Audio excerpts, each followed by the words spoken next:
Kabanata 3091. Hinawayan niya si Dustin. Ano bang sinasabi mo? Hindi mo magagawa yon. Pasensya na binata. Pero gaya nga ng sinabi ko kanina. Private place ito. Bawal ang outsiders. What nonsense. Masungit na sabi ni Dustin. Inaasahan ng isang mahusay na sekta na tulad mo na tatanggapin ang sinuman. Bukod dito, ang Mount Emerald mismo ay itinuturing na isang pampublikong lugar sa kahariang ito. Nabukas para sa sino mang pumunta at tumingin sa paligid ayon sa gusto nila. Gusto mo bang sabihin sa akin mula noong pagkatapos, ito ay naging pribado, pag-aari ng iyong sekta? Ang matanda ay mukhang nabigla sa apdo ni Dustin.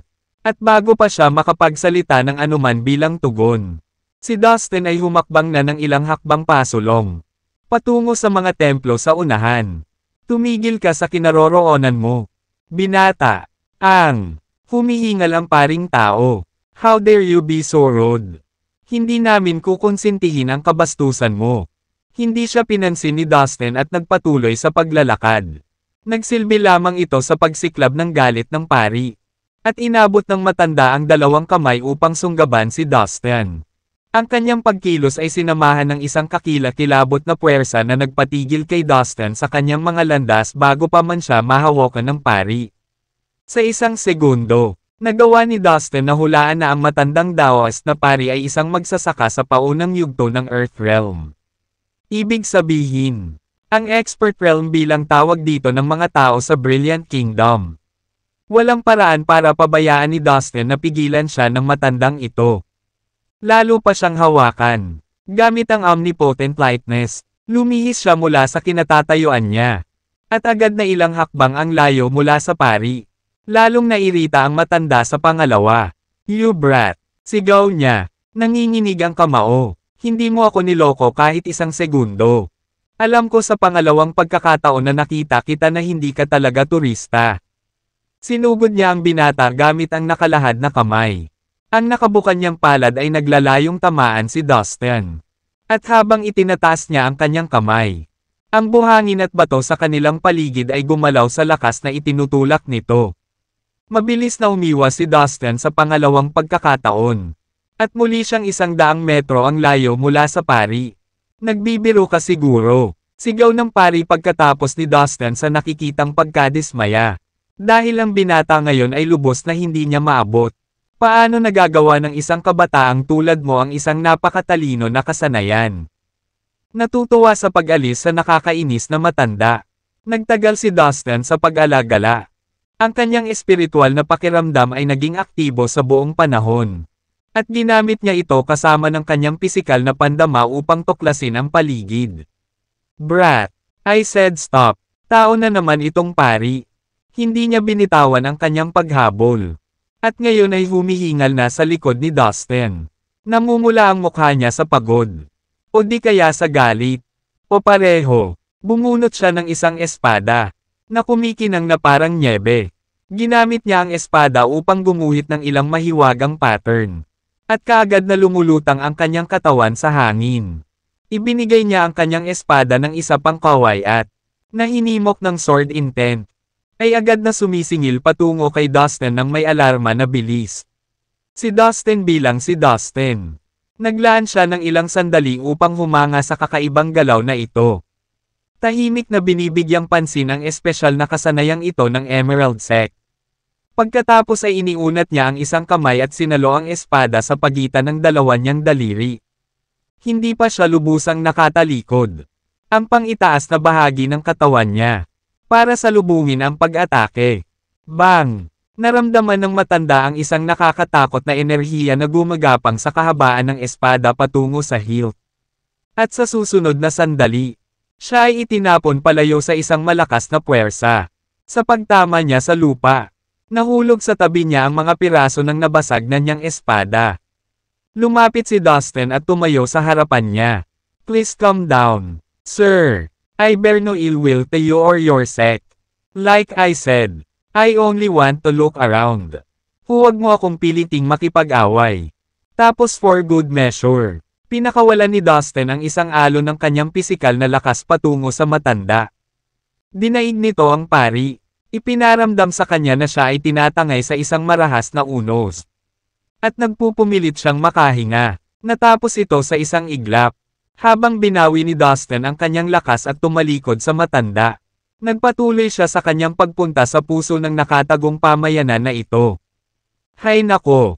Akala ko mamamatay na ako dun eh. Ang Daoist na pari ay lumubog pa sa lupa. Ang kanyang mukha ay puno ng pawis at ang kanyang puso ay malakas na kumakabog sa takot. Huli na nang napagtanto niya na ngayon lang niya nakilala ang isang dalubhasa sa martial arts. Wala na ngayon sa paningin ang binata. Ngunit kitang-kita sa isipan ng matanda ang presensya nito. Hindi maikakailang hindi maarok ang lalim ng bata sa kanya. At imposibleng matalo siya ng pari ng mag-isa. May pagdududa siya na kahit ang kasalukuyang pinuno ng Emerald Sect ay maaaring maging katapat ng batang estranghero. Ito ay hindi maaaring maging mabuti. Ang brat na iyon ay walang kapantay na master. Ang biglaang pagsulpot niya rito ay nangangahulugan na mayroon siyang masamang intensyon. Pagkatapos pag-isipan ito, ang pari ay sumugod sa isang malapit na bundok. Oh, babalaan mo ba ang iba at tatawag ng tulong? Napangiti si Dustin sa kanyang sarili. Ang kanyang espiritual na pakiramdam ay aktibo pa rin at iniingatan ang kanyang kapaligiran. Nagpatuloy siya sa kanyang paggalugad ng walang pakialam. Kanina, nagpakita siya ng awa sa Daoist priest dahil wala naman siyang away sa Emerald Sect. Si Dustin ay hindi pumatay o manakit ng iba nang wala. Dahilan. Flang. Flang. Flang. Isang kampana ang tumunog ng 49 na beses. Tumakbo si Dustin. Lingid sa kanyang kaalaman. Ang mga taga-nayon ng punong tanggapan na ito ay nag-aagawan sa pagsagot sa alarma. Ang mga tao mula sa pinakamababang mga disipulo, hanggang sa pinuno ng sekta, at maging ang mga nakatataas na pinuno na naglilinang sa pag-iisa sa buong taon. Lahat ay umalis sa kanilang ginagawa upang bigyang pansin ang tawag na pang-emergency. Nangangahulugan ng 49 na tol na isang matinding kaganapan sa kasaysayan ang nagaganap. At ito ay may kinalaman pa sa kapalaran at kaligtasan ng kanilang sekta. Nagkagulo ang buong lugar. At hindi nagtagal ay dumagsa ang mga tao sa lugar kung saan huling nagkaharap sina Dustin at ang matandang Daoist na pari. Maraming matatandang lalaki ang tumakbo ng mas mabilis kaysa sa iba sa kabila ng kanilang edad. Sa katunayan, halos sabay nilang narating ang matandang Daoist. Sa tulong ng kanyang espiritual na kahulugan, natuklasan ni Dustin na ang cultivation base ng mga matatandang ito ay mula sa preliminary hanggang sa premium na yugto ng Earth Realm. At the same time, masasabi rin niyang sila na mas malakas kaysa sa karamihan ng mga master sa kanilang antas. Bukod sa mga matatandang ito, isang napakaraming tao ang tumatakbo din patungo sa matandang Daoist sa pinakamabilis na kanilang makakaya. Ang alikabok ay lumipad sa hangin sa likuran nila, at ang tunog ng kanilang mga yapak ay malinaw na maririnig sa kabila. Ang buhay na kapaligiran. Lahat ng tao sa headquarters ng Emerald Sect ay nagpanik dahil sa biglaang pagsalakay ni Dustin. Elder Calvin, ano ang nangyayari? Ano ang nangyari? Tanong ng isa sa mga matatanda. Itinuro ng matandang Daoist si Dustin at panandaliang pinunan sila sa kung ano ang nangyayari. What the hell? Kuya Calvin, ibig mo bang sabihin na ang lakas ng brat na kaya niya tayo ginulo? Paano posible na mas malakas siya kaysa sa pinuno ng sekta natin? Ang mga elder na ito ay matataas na miyembro ng Emerald Sect at hindi sila makapaniwala sa kwento ni Elder Calvin. Pagkatapos ng lahat, ang kanilang sekta ay isa sa pinakamakapangyarihang sekta sa Brilliant Kingdom at kasing sikat ng Heavenly Mountain Sect. Para sa isang tao na maging mas malakas kaysa sa kanilang buong sekta ay halos imposible. Hindi tulad ng Heavenly Mountain Sect. Ang mga miyembro ng Emerald Sect ay low-key. Ngunit hindi ito nangangahulugan na sila ay hindi gaanong makapangyarihan. Ang pinuno ng Emerald Sect ay isang senior expert. At alam niya ang maraming makikinang na uri ng mga kasanayan. Maaaring isa siya sa nangungunang 6 na magsasaka sa martial arts world ng Brilliant Kingdom. Gayunpaman, kahit na matapos ang maingat na inspeksyon at pag-aaral sa binatang iyon, Hindi naramdaman ng mga matatanda ang anumang alon ng enerhiya na nagmumula sa kanya. Ni hindi nga sila sigurado kung natuto na ba siya ng martial arts. Ang binatang ito ay mas makapangyarihan kaysa sa ating kahanga-hangang pinuno. Magbibiro ka, naisip ng matatanda. Elder Calvin, what the hell are you talking about? Niloloko mo ba kami? Don't tell us 49 na beses kang kumatok sa kampana dahil sa brat na ito. Sigurado ka bang mas makapangyarihan siya kaysa sa ating nakatatanda? Sigaw ng isa sa mga elder kay Elder Calvin sa hindi nasisiyahang tono. Pati yung iba nagalit din. Elder Calvin, masyado kang padalos-dalos. Tanging kapag ang ating sekta ay nasa pinakamatinding panganib. Dapat tayong magbel ng 49 na beses. Sa ganoong paraan, makikilala natin ang tunay na at mga peking emergency. Bakit mo ginawa iyon para sa batang ito? Nagkakaproblema ka ngayon. Elder Calvin, ipinilig nila ang kanilang mga ulo. Pakiramdam na ang kanilang kasamahan ay nakagawa ng isang kakilakilabot na pagkakamali. Sa tingin mo nagsisinungaling ako? Sige, makakaroon ka ng ilang round kasama ang brat. Saka mo malalaman. Medyo nagalit din si Elder Calvin ng pinaghihinalaan. Mga matatanda, hindi na kailangang makipagtalo sa binatang ito. Subukan ko, dahil doon. Isang nasa katanghaliang gulang na lalaki ang tumalon sa hangin na parang agila at iwinagayway ang kanyang espada kay Dustin. Bastos ka! How dare you break into our sect and gulo? Go to hell! Galit na sigaw ng lalaki. Siya ay nasa Subliming Force Realm. At mas mahusay din kaysa sa kanyang mga kapantay sa sekta. I just wanted the tour of this place. You didn't have to make such utos. Mahinahong sagot ni Dustin habang umiiling. Sa isang hindi nagmamadali at mahinahong kilos, pinitik niya ang espada ng nasa katanghaliang gulang na lalaki. Kumakapit, isang malinaw, makikinig, at metal na tunog ang umalangaw-ngaw.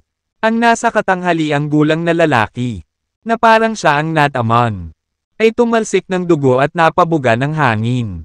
Nang bumagsak siya sa lupa, madali siyang lumampas sa 1,000 metro. Malayo sa kinaroroonan niya, at doon siya nakahiga sa lupa, na walang sino mang mas marunong kung siya ay patay o buhay. What the hell?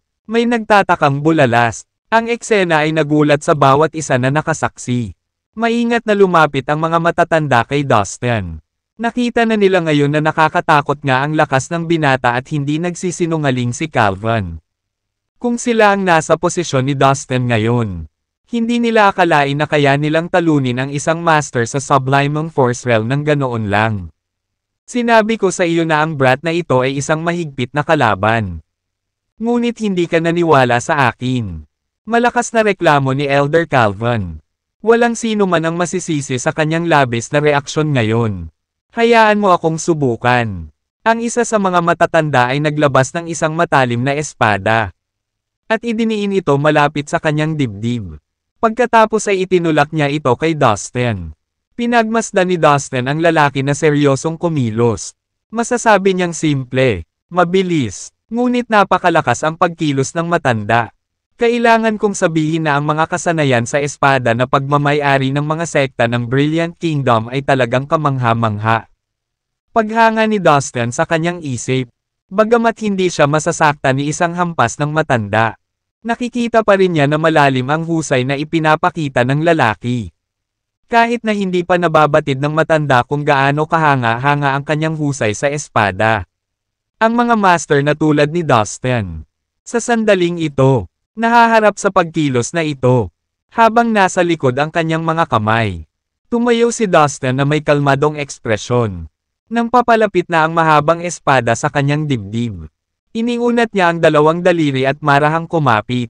Ang talam sa pagitan nila. At ngayon, hindi maigalaw ng matanda ang kanyang espada kahit anong pilit niya. Damn it, bitawan mo ang espada ko. Tanga ka, galit na sigaw niya kay Dustin. Ginamit niya ang buong lakas niya para sigawan ang lalaki sa sobrang galit niya. Pulang-pula ang mukha niya at pumipintig ang mga ugat niya sa leeg. Ngunit hindi binitawan ni Dustin ang pagkakahawak na para bang hindi niya narinig ang matanda. Ang matandang ito ay isang makapangyarihang eskrimador. At matagal na niyang pinahalagahan ang kanyang espada kaysa sa kanyang sariling buhay. Walang paraan na ibibigay niya ang gayong mahalagang sandata. Hinigpitin niya ang hawak sa paligid. Ang espada. At sinubukang bunutin ito sa mga daliri ni Dustin. Hindi natin dapat maliitin ang lakas ng brat na ito. Halika, kailangan nating tulungan si Elder Nixon. Sabi ng isa pang matanda. Ngayon lang napagtanto ng iba pang matatanda na si Dustin ay isang mabigat na kalaban. Kaagad, kumilos sila sa isang mabilis na galaw. Hinawakan ng ilan sa kanila si Elder Nixon sa kamay. Sinusubukang tulungan siyang alisin ang kanyang espada mula sa pagkakahawak ni Dustin. Ang iba ay ipinatong ang kanilang mga palad sa likod ng lalaki. Ibuhos ang kanilang lakas sa kanya. Hinawakan pa siya ng ilan sa balikat at pilit na hinayla patalikod. Ang iba ay naglabas ng kanilang mga espada at inatake si Dustin.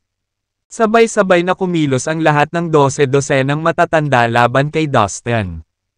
At ang eksenang ito ay nagpatulala sa ibang mga disipulo ng Emerald Sect na naruroon. Tama na. Umalis ka na sa harap ko. Napasigaw si Dustin. Naasar sa mga kinikilos nila. Nang magsalita siya, sa wakas ay pinakawalan niya ang kanyang pisikal na lakas. Kaagad, naramdaman ng mga matatanda ang isang nakakatakot na malakas na puwersa na tumama sa kanila.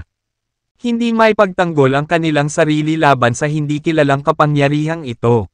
Itinapon sila pabalik sa hangin. Dahil si Dustin ay walang tunay na paghihiganti laban sa mga tao ng Emerald Sect. Hindi niya binawian ng buhay ang mga ito. Kung hindi, tatapusin niya ang mga matatanda sa isang suntok. Oh, my God! Nanaginip ba ako? May alam bang mangkukulam ang lalaking iyon? Umiling-iling lang siya, at natangay ang mga matatanda natin. Ang mga alagad ng Emerald Sect na nakasaksi sa eksena ay nabigla. Nakaramdam sila ng lamig sa kanilang gulugod. Ito ay nakakabaliw. Ang ating mga Solem na iginagalang na matatanda ay natalo sa brat na ito sa isang kisap mata lamang. Naisip nila, nakanganga si Dustin, malayo sa larangan ng digmaan. Ang mga matatanda ay bumagsak ng malakas sa lupa. Medyo matagal bago iangat ang sarili nila. Pinanliitan nila ng mata si Dustin. Ang kanilang mga mukha ay nakamamatay na mapatla ngayon. Nagkaroon sila. Ngayon ay lubos na namulat sa katotohanan na ang binatang ito ay higit na mas malakas kaysa sa kanilang lahat na magkakasama at walang saysay na labanan siya. Maya-maya, nagtaas ng kamay ang isa sa mga matatanda. Isang apoy ang naganap at lumipad sa himpapawid. Sumasabog sa kalagitnaan ng landas nito. Agad na naunawaan ni Dustin na ito ay isang paraan ng pagtawag para sa backup. Postahan ako na ang pinakamahusay na magsasaka ng Emerald Sect ay lalabas sa lalong madaling panahon. He speculated. Sa lalong madaling panahon, nakumpirma ang kanyang mga hinala. Swish! Swish! Swish! Tatlong sinag ng liwanag ng espada ang bumaril mula sa tuktok ng isang matayog na bundok sa di kalayuan. Na matatagpuan sa kailaliman ng hanay ng bundok na ito. Pinaliwanagan ng ningning ang kalahati ng langit.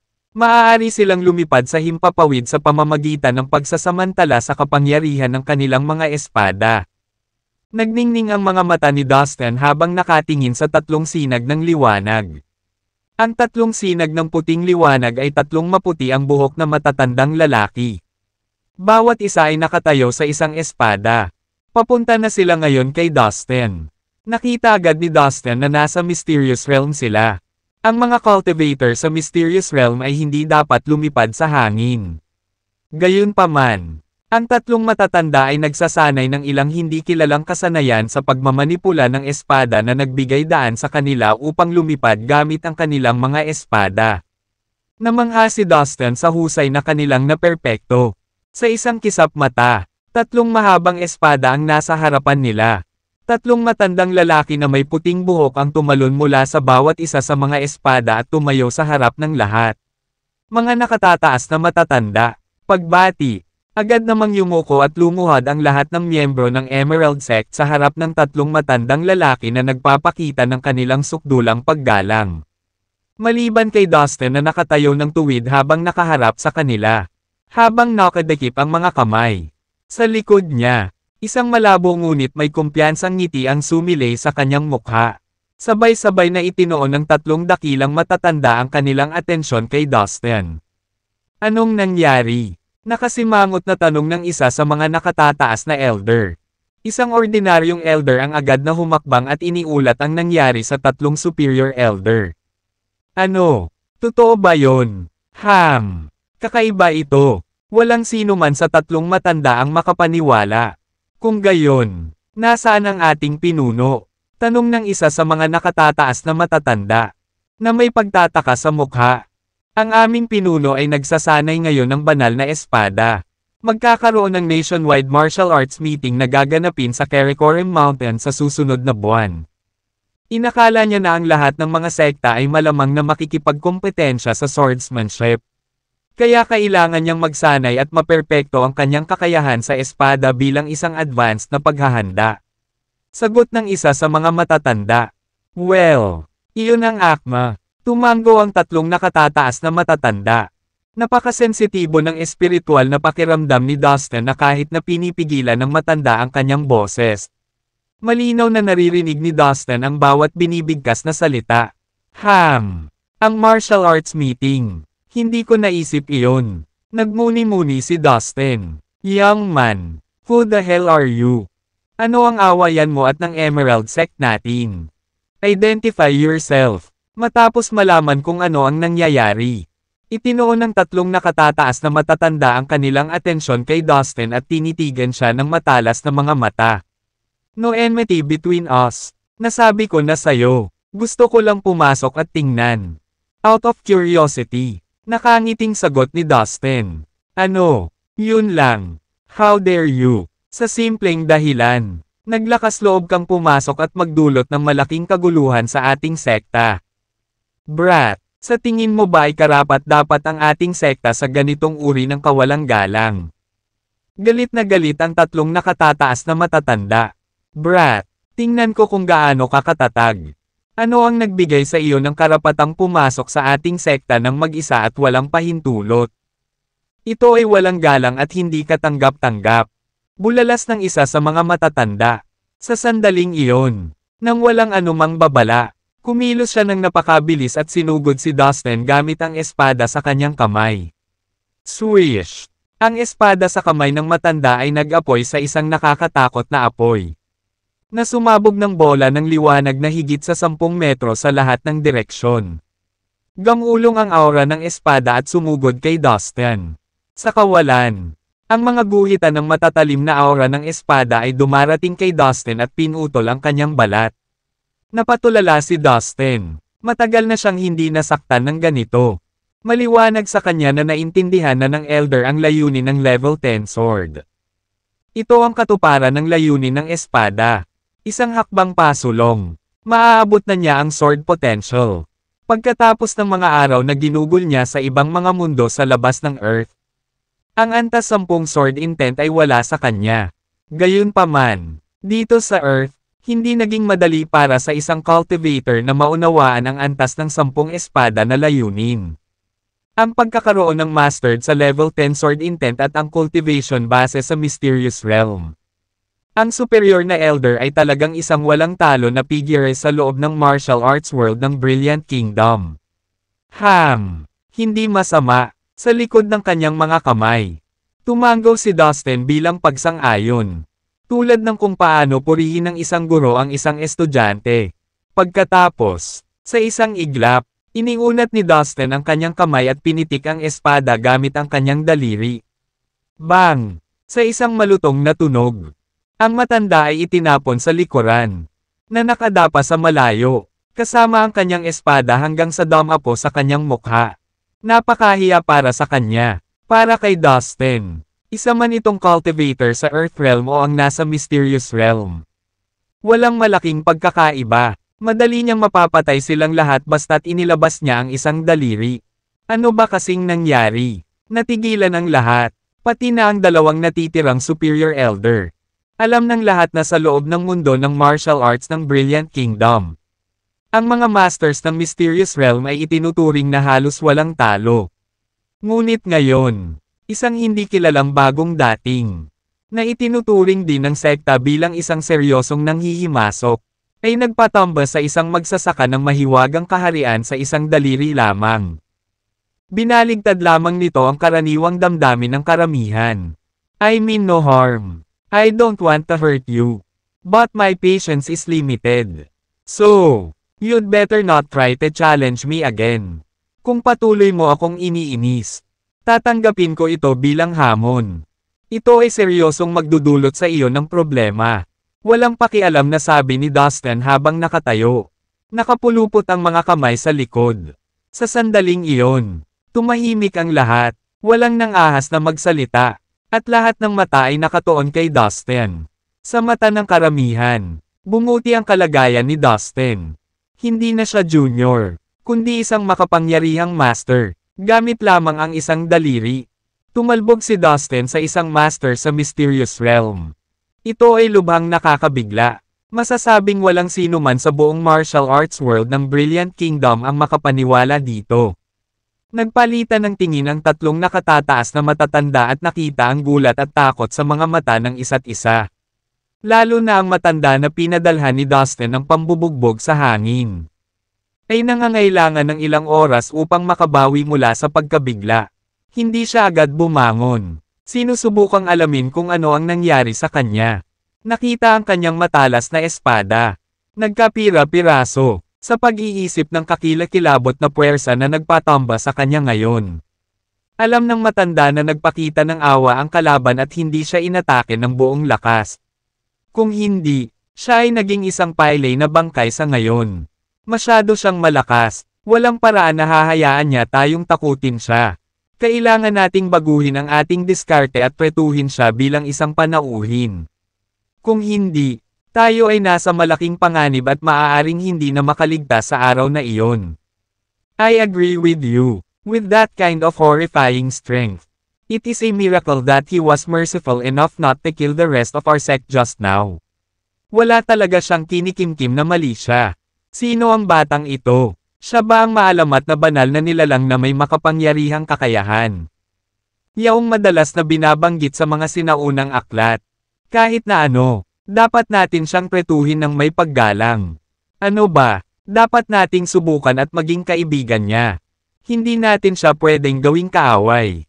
Hindi namin gustong magkaroon ng masamang dugo sa batang ito. Lihim na tinalakay ng tatlong nakatataas na matatanda ang mga kontrahakbang gamit ang kanilang espiritual na kahulugan. Sa pangkalahatan, kapag naabot ng isang magsasaka ang mahiwagang kaharian, magkakaroon siya ng espiritual na kahulugan. Ang kanyang espiritual na pakiramdam ay maaaring makakita ng sitwasyon at magagawang makipag-usap sa espiritual sa loob ng 700-1000 metro radius. Siyempre, ang mga sitwasyon ay naiiba sa isa't isa sa katotohanan. Ang mga espiritual na pandama ng ilang magsasaka ay mas malakas, habang ang ilan ay mas mahina. Ang tatlong matatanda ay medyo malakas dahil magagamit nila ang kanilang espiritual na kahulugan sa pakikipag-usap sa isa't isa. Sa wakas, napagkasundoan ng tatlong matatanda na makikipagkaibigan sila kay Dustin. Well, my friend, parang nagkamali tayo. Ang nangyari kanina ay dahil sa hindi pagkakaintindihan. Let's start over. Right. Sa iyong lakas, ikaw ay lubos na kwalipikado na maging panauhin ng ating Emerald Sect. Ngayong gusto mong bumisita sa aming punong tanggapan. Hayaan mong kaming tatlo ang maging gabay mo. Mas masaya kaming ipakita sa iyo. Tama. Tanggapin mo sana ang aming paghingi ng tawad. Talagang humanga ako sa iyong kakayahan at sa iyong kalmadong ugali. Naglakas loob akong sabihin na tiyak na mas kamukha mo ang isang superior elder kaysa sa aming tatlo. May tao. Maghanda ng pinakamagandang espiritual na tsaa at ang pinakamagandang espiritual na prutas para sa ating kaibigan at tanggapin siya sa ating sekta. Bago pa makapag-react si Dustin, pinalibutan na siya ng tatlong matanda ng may sigasig. Ang kanilang sigasig at pambobola ay halos magkagulo na si Dustin. Yung tatlong matandang lalaki, mabilis nilang binago ang kanilang mga ugali. Hindi nakaimik si Dustin. Ngunit hindi maaaring maging bastos si Dustin kapag magalang ang mga ito sa kanya. Ngayong maganda na ang pakikitungo nila sa kanya. Dapat ay maging civil man lang siya at pilit na ngumiti sa halip na magalit. Gaya ng inaasahan ni Dustin. Pinalibot siya ng 3 matatanda at binisita ang lahat ng lugar sa punong tanggapan ng Emerald Sect. Ang templong iyon. Mukhang medyo espesyal. Sa tuktok ng isang bundok. Nakita ni Dustin ang isang madilim at lumang templo. Nagulat siya. Napatigil siya habang nakatitig dito ang mga mata. Nagbago ang mukha niya. Ang templo ay sira-sira. Ang mga taon ng kapabayaan ay iniwan ang templo na gutay-gutay. Sino mang gustong ayusin ito ay hinadlangan ng malayong lokasyon hanggang sa tuluyang mawala ang templo sa mga alaala ng mga tao. Sa kabila ng pagkasira nito, ang templo ay naglalabas ng mga batis ng maliwanag at sagradong liwanag na magpapahangga sa puso ng sino mang makakakita nito. Maging si Dustin ay nakadama ng matinding panggigipit na nagmumula sa templo sa kabila ng pagiging isang makapangyarihang magsasaka. Isang nakakatakot na puwersa ng kaayusan ang pumuno sa kanyang sentido. Ang kapangyarihan ng batas na nagmumula sa templong ito ay napakalaki. Napaungol na lang si Dustin sa sobrang sindek. Mula nang tumuntong si Dustin sa Emerald Sect, dinurog niya ang lahat. Mula sa mga ordinaryong disipulo hanggang sa pinakamahuhusay na nakatataas na matatanda. Walang kahit na sino ang nakakapantay sa kanya at hindi niya maiwasang magalit. Patungo sa tinatawag na Emerald Sect. Gayunpaman, hindi niya inaasahan na makakatagpo siya ng isang templo na nagbigay ng nakakagulat na puwersa sa kabila ng pagkasira. Binata, ang templong ito ay narito na bago ko pa maalala. Ayon sa ilan sa mga sinaunang aklat na pinapanatili ng ating sekta. Ang templo ay tinatawag na banal na templo ng Espiritu Santo. Dito itinuro ng Holy Spirit Immortal ang mga alituntunin ng kalikasan maraming taon na ang nakalilipas noong nakaraan. Isa sa mga nakatataas na matatanda ang humakbang upang magpaliwanag. The Holy Spirit Immortal. Sino iyon? Isang Diyos. Nalukot ang mukha ni Dustin sa sobrang pagkalito. Oo, sinasabi ng alamat na ang Holy Spirit Immortal ay isang banal na Diyos na naninirahan sa loob ng Mount Emerald noong sinaunang panahon. Sinasabing minsang umakyat si Emperor Hyder sa Mount Emerald upang bisitahin ang Holy Spirit Immortal at humingi ng payo sa paglilinang ng martial arts. Sinubukan ng Holy Spirit Immortal si Emperor Hyder at natagpuan siyang isang tapat at banal na tao. Kaya't ang banal na espiritong walang kamatayan ay nagturo sa kanya ng mahusay na mga kasanayan at mga tuntunin ng kalikasan. Masasabing ang Holy Spirit Immortal ay isa sa mga guro ni Emperor Hyder. Ang isang katulad na tala ay matatagpuan sa iba pang mga klasikong Taoist. Dagdag ng isa pang matanda. Isa sa mga guro ni Emperor Hyder. Kahanga-hanga ang Holy Spirit Immortal. Gaano siya kalakas? Nanlaki ang mga mata ni Dustin sa pagtataka. Sa mata ng mga ordinaryong tao sa loob ng Brilliant Kingdom. Si Emperor Hyder ay isang karakter lamang mula sa mga alamat. Ngunit alam ni Dustin na si Emperor Hyder ay talagang umiral at isa siyang cultivator na kasing lakas ng isang banal na Diyos. Ang sira-sirang templong ito sa harapan niya ay pag-aari ng isa sa mga guro ni Emperor Hyder. Hindi ka panipaniwala. Inilabas ni Dustin ang kanyang espiritual na pakiramdam at maingat na sinuri ang bawat pulgada ng templo at walang iniwang hindi nagalaw. Walang nakatawag sa kanyang atensyon hanggang sa ang kanyang espiritual na kahulugan ay nakatagpo ng isang misteryosong marka na iniwan ng panuntunan ng kaayusan sa loob ng templo. Sa kanyang pagtataka, nasulyapan niya ang isang matangkad na figure sa templo. Nakasuot ng Taoist robe ang tao at nagmumuni-muni habang binibigkas ang mga salita ng isang banal na kasulatan. Maraming gintong bulaklak na lotes ang nahulog mula sa kisame at halos hindi nakikitang mga imahe ng iba't ibang nilalang na nakayuko sa harap ng tao habang binibigyan ng buong atensyon ang kanyang pag-awit. Ang figure ay tumataas sa kanila na may ilang metro ang taas habang ang kanyang katawan ay natatakpan ng mahabang buhok mula ulo pababa sa kanyang paa. Bawat hibla ay ilang pulgada ang haba. Isang nagniningning na jade plate ang nagsilbing upuan niya. Ito ay parang niyanig niya ang langit at lupa sa kanyang nakakabinging pag-awit na umaalingaw-ngaw sa malayo. Iyan ba ang kasulatan ng banal na Diyos? Iyan ay hindi ka panipaniwala. Isang kasiya siyang pagtataka ang bumalatay sa mukha ni Dustin bago siya tumutok sa pakikinig dito ng mabuti. Hindi nagtagal bago nagsalubong ang kanyang mga kilay dahil hindi niya marinig ang banal na kasulatan kahit gaano siya kaingat na nakikinig. Bagamat umalangaw-ngaw ang tiyan, parang sinusubukang hawakan ang buhangin na patuloy. Dumula sa kanyang mga daliri at ilang salita lang ang nahuhuli niya. Kahit anong pilit niya, hindi niya nakuha ang kompletong pangungusap. Kahit na tila imposible, ayaw sumuko ni Dustin at itinoon ang kanyang espiritual na kahulugan at binaha ang loob ng templo. Ang kanyang mga pagsisikap ay dapat magbigay sa kanya ng ilang uri ng resulta.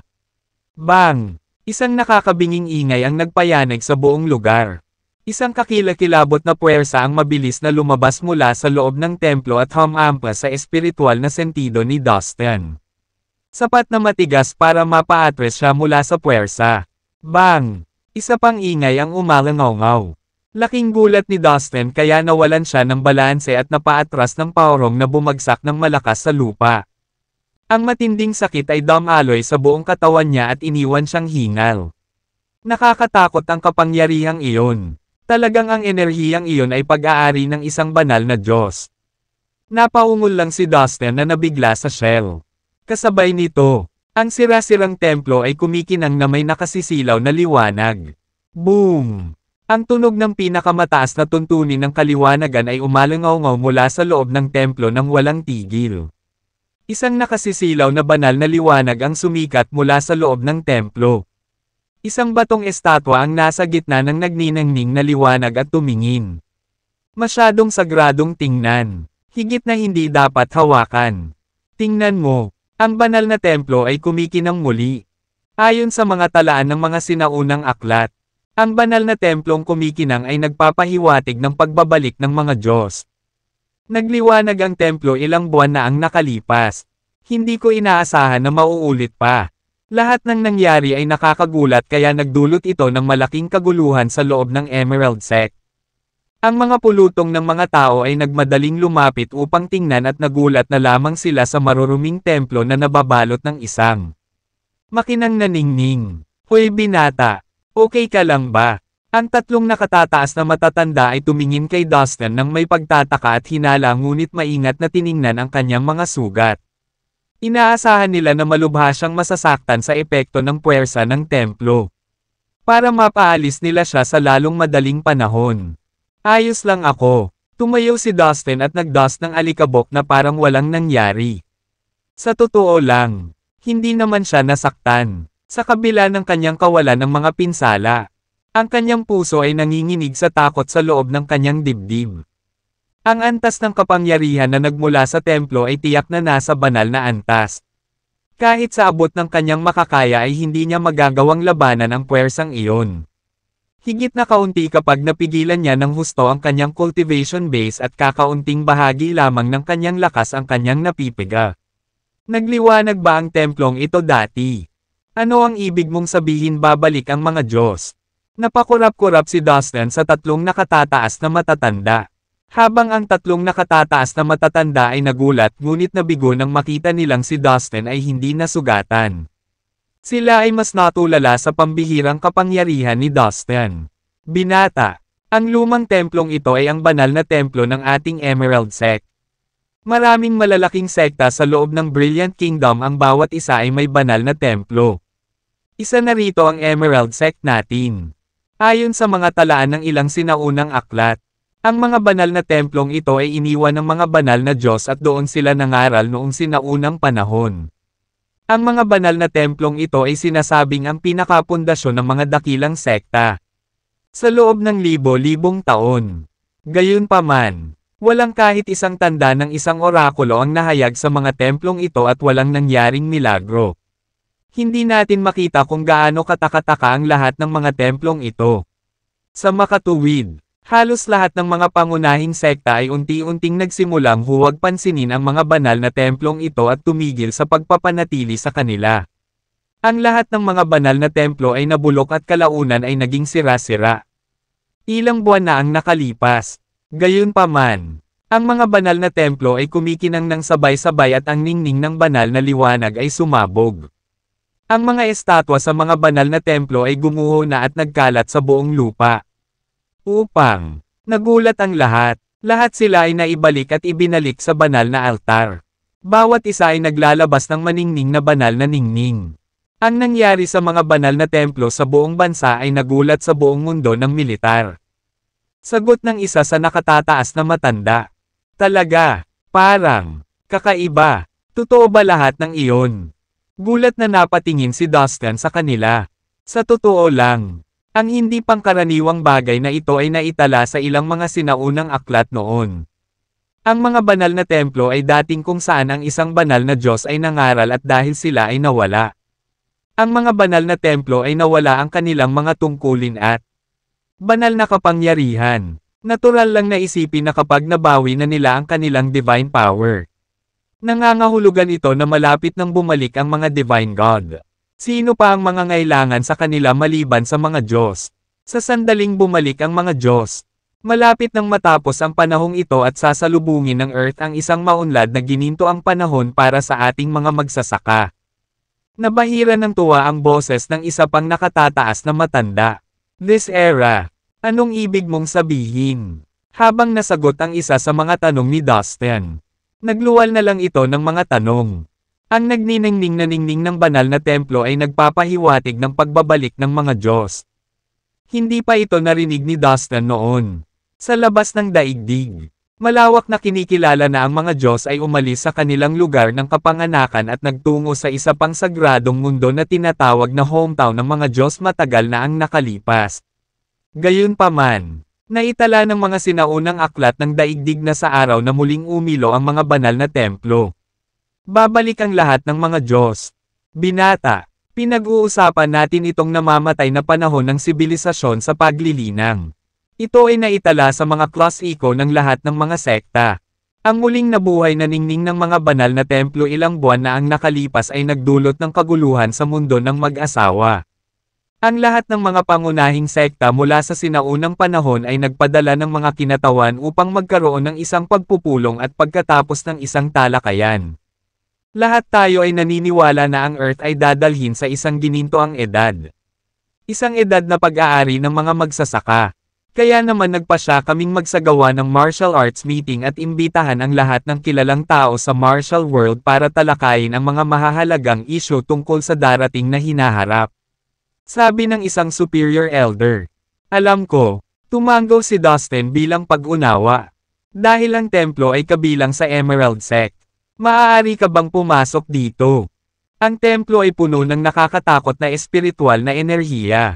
Naisip niya na ang mga taong tulad niya ay magdurusa sa mga kahihinatnan kung sinubukan niyang pumasok ng puwersahan. Si Dustin, isang mabigat na mandirigma na may walang katulad na kapangyarihan, ay nakaramdam pa ng takot sa harap ng dambana. Siyempre, kahit sino pwede pumasok, ngunit dapat tayong manatiling banal. At dapat nating iwasan ang pagpapakawala ng anumang uri ng enerhiya. Kung hindi, itataboy tayo ng templo. Siguradong hindi mo sinasadyang nailabas ang iyong lakas. Kaya malamang na naramdaman mong tinatanggihan ka ng templo. Tama ba ako? Tanong ng isa sa mga nakatataas na matatanda. Talaga, pwede tayong pumasok sa templo basta't tapat tayo at walang ilalabas na enerhiya. Kinumpirma ni Dustin. Ang templong ito ay iniwan ng isang banal na Diyos. Ganoon ba kadaling ma-access ito? Oo, kung hindi ka naniniwala sa akin. Maaari kang pumunta sa loob sa amin at subukan. Pagkatapos, dinala siya ng mga matatandang kasama ni Dustin sa pasukan ng templo. Bago sila pumasok ay yumuko muna sila dito para magbigay galang. Nang makita ang mga kilos ng matatanda, ginaya ni Dustin ang kanilang gawi at yumuko. Sa pagkakataong ito, kinokontrol niya ang kanyang sarili na huwag magpakawala ng anumang uri ng lakas ng enerhiya. Kabilang ang kanyang espiritual na pakiramdam. Dati nang sinuri ni Dustin ang kalagayan ng templo gamit ang kanyang espiritual na kahulugan. Nahulaan niya na maaaring iyon ang responsable sa reaksyon ng templo sa kanyang presensya. At gaya ng inaasahan, sa pagkakataong ito, hindi tinanggihan ng templo si Dustin. Sinundan niya ang tatlong nakatataas na matatanda sa loob ng templo nang hindi nagdulot ng anumang gulo. Ang mga pasilyo sa loob nito ay tila makipot at medyo sira. Hindi nagtagal bago sila nakarating sa isang madilim na lumang estatwa ng bato sa ibabaw ng isang banal na altar. Walang kahanga-hanga tungkol dito. Sa dambana ay may mga ilawan ng kandila at insenso, kasama ang ilang prutas at iba pang regalo. Ang mga prutas na inaalok ay hindi karaniwan. Ito ang mga espiritual na ani mula sa punong tanggapan ng Emerald Sect. Ang mga bagay na ito ay hindi matatagpuan sa mortal na mundo. Matapos makapasok sa templo ang tatlong nakatataas na matatanda, nagsuot sila ng mga mataimtim na ekspresyon sa kanilang mga mukha. Nanatili silang madasalin at lumuhad upang sambahin ang rebulto. Ang rebultong bato na ito ay iniwan ng isang banal na Diyos sa Earth noong sinaunang panahon. Siya ay dapat na isang makapangyarihang nilalang na karapat dapat sa paggalang. Ang rebulto ay kumakatawan sa kanya. Kaya dapat akong yumukod sa harap nito. Masyadong, naisip ni Dustin. Sinunod niya ang komento ng tatlong matatandang kasama niya at lumuhod. Ang templo ay nagmula sa isang mystical aura. Isang kakaibang tunog ng pag-awit ang maririnig din sa mga daanan nito. Para bang isang banal na Diyos ang nangangaral ng ilang uri ng pangunahing batas. Gayunpaman, kahit anong pilit ni Dustin na pakinggan ang boses ay hindi pa rin niya moari kung ano ang nais nitong sabihin. Sa kabila ng kanyang pagkamausisa, pinili niyang huwag nang ilabas ang kanyang espiritual na pakiramdam. Dahil sa pagkadismaya, wala siyang ibang magagawa kundi sundin ang nakatataas na matatandang nauna sa kanya upang matiyak ang kanyang kaligtasan. Pagkatapos nilang makipagsapalaran sa templo, nagsimulang isipin ni Dustin na maaaring may pamana na naiwan sa isang sinaunang banal na Diyos sa isang lugar sa loob ng templo. Ngunit ito ay hula lamang. Wala siyang kasiguraduhan kung ito ay totoo. Pagkatapos, dinala ng mga matatanda si Dustin sa punong tanggapan ng Emerald Sect upang libutin siya. At magkaroon ng isang engranding piging para sa kanya. Nasiyahan ang lahat sa pagdiriwang pag-inom, pagsasayaw, at pagtatawanan. Itinago ang mga tasa, kumakatok, at lahat ay nagkwento ng may sigasig. No discord no concord. Dustin, we now consider you as our friend. Talagang hinahangaan naming tatlo ang lakas mo. Napahanga mo talaga kami. Ang bote ng espiritual na alak na ito ay niluluto ng aming espesyal na diskarte sa paggawa ng alak ng Emerald Sect. Nangangailangan ito ng 40 hanggang 50 uri ng mamahaling halaman sa paggawa ng alak. Ang bawat pagpatak ng alak ay walang katumbas na halaga. Lubos naming pinahahalagahan ito at sinisigurado namin na hindi namin masasayang ang kahit isang patak ng alak na ito. Kahit na ang pinuno ng aming sekta minsan ay humiling sa amin na bigyan siya ng garapon ng espiritual na alak ng ilang beses. Ngunit tinanggihan namin siya. Ngunit ngayon, inilabas namin ito para sa iyo. Aming munting kaibigan. Halika, Dustin. Umayos ka sa bahay at mag-enjoy ka. Bahagyang lasing. Ipinulupot ng isa sa tatlong nakatataas na matatanda si Dustin. Halata naman na gusto nilang maging mabubuting kaibigan niya. Sa kanilang mga mata, si Dustin ay isang misteryosong binata na hindi kapani-pani walang makapangyarihan sa murang edad. Wala silang dahilan para mag-isip ng iba. Pagkatapos ng lahat, pinalis ni Dustin ang isang master ng Mysterious Realm sa isang daliri lang. Ang gayong matinding kapangyarihan sa pakikipaglaban ay hindi lamang mahirap makita sa martial world ng Brilliant Kingdom, kundi pati na rin sa buong martial world sa Earth. Bago ang kanilang pagdiriwang, ang mga matatanda ay nagkaroon ng kanilang sariling talakayan. Nakarating sila sa isang conclusion na si Dustin ay maaaring nagmula sa isang malakas na sinaunang puwersa. Naniniwala rin sila na ang pamilya o sekta na sumusuporta sa kanya ay tiyak na isang reclusive organization at nagtago sila sa spotlight para walang makaalam nito. Ito ang dahilan kung bakit napakahiwaga ni Dustin. Siyempre, kung totoo ang lahat ng kanilang mga palagay, hindi nila nais na palampasin ang pagkakataon na makipagkaibigan sa isang makapangyarihang binata na may kapuri-puri na background. Si Dustin ay isa ring prangka na tao. Nang makitang masigla ang tatlong matanda, hindi na siya tumanggi at uminom ng marami. Ang garapon ng espiritual na alak na ginawa ng Emerald Sect sa pamamagitan ng kanilang lihim na pamamaraan ay sinabing walang kapantay sa lasa at kalidad. Ngunit si Dustin ay dumaan sa maraming lugar. At siya naman ay nagkaroon ng isang patas na bahagi ng mas mataas na kalidad na mga alak noon. Maging ang banal na alak. Kaya, ang ganitong uri ng espiritual na alak ay karaniwan para sa kanya. Mr. Lin. Sa Karakoram Mountain gaganapin ang martial arts meeting. Hindi mo ito palalampasin. Di ba? Siguro dapat mong dalhin ang iyong pamilya kung pupunta ka. Kung papayagan mo kaming magkaroon ng pagkakataon. Talagang gusto naming makita kung anong uri ng dakilang angkan ang makakapagpalaki ng isang bata at gwapong lalaki na tulad mo. At gusto rin naming makilala ang malaking angkan na kinabibilangan mo. Sinisikap ng mga matatanda na akitin ang kanilang paraan patungo kay Dustin para sa higit pang mga detalye tungkol sa kanyang karakter. Patuloy silang nagbibigay ng mga pahiwatig at nagtatanong tungkol sa kanyang pagpapalaki at sa kanyang pamilya.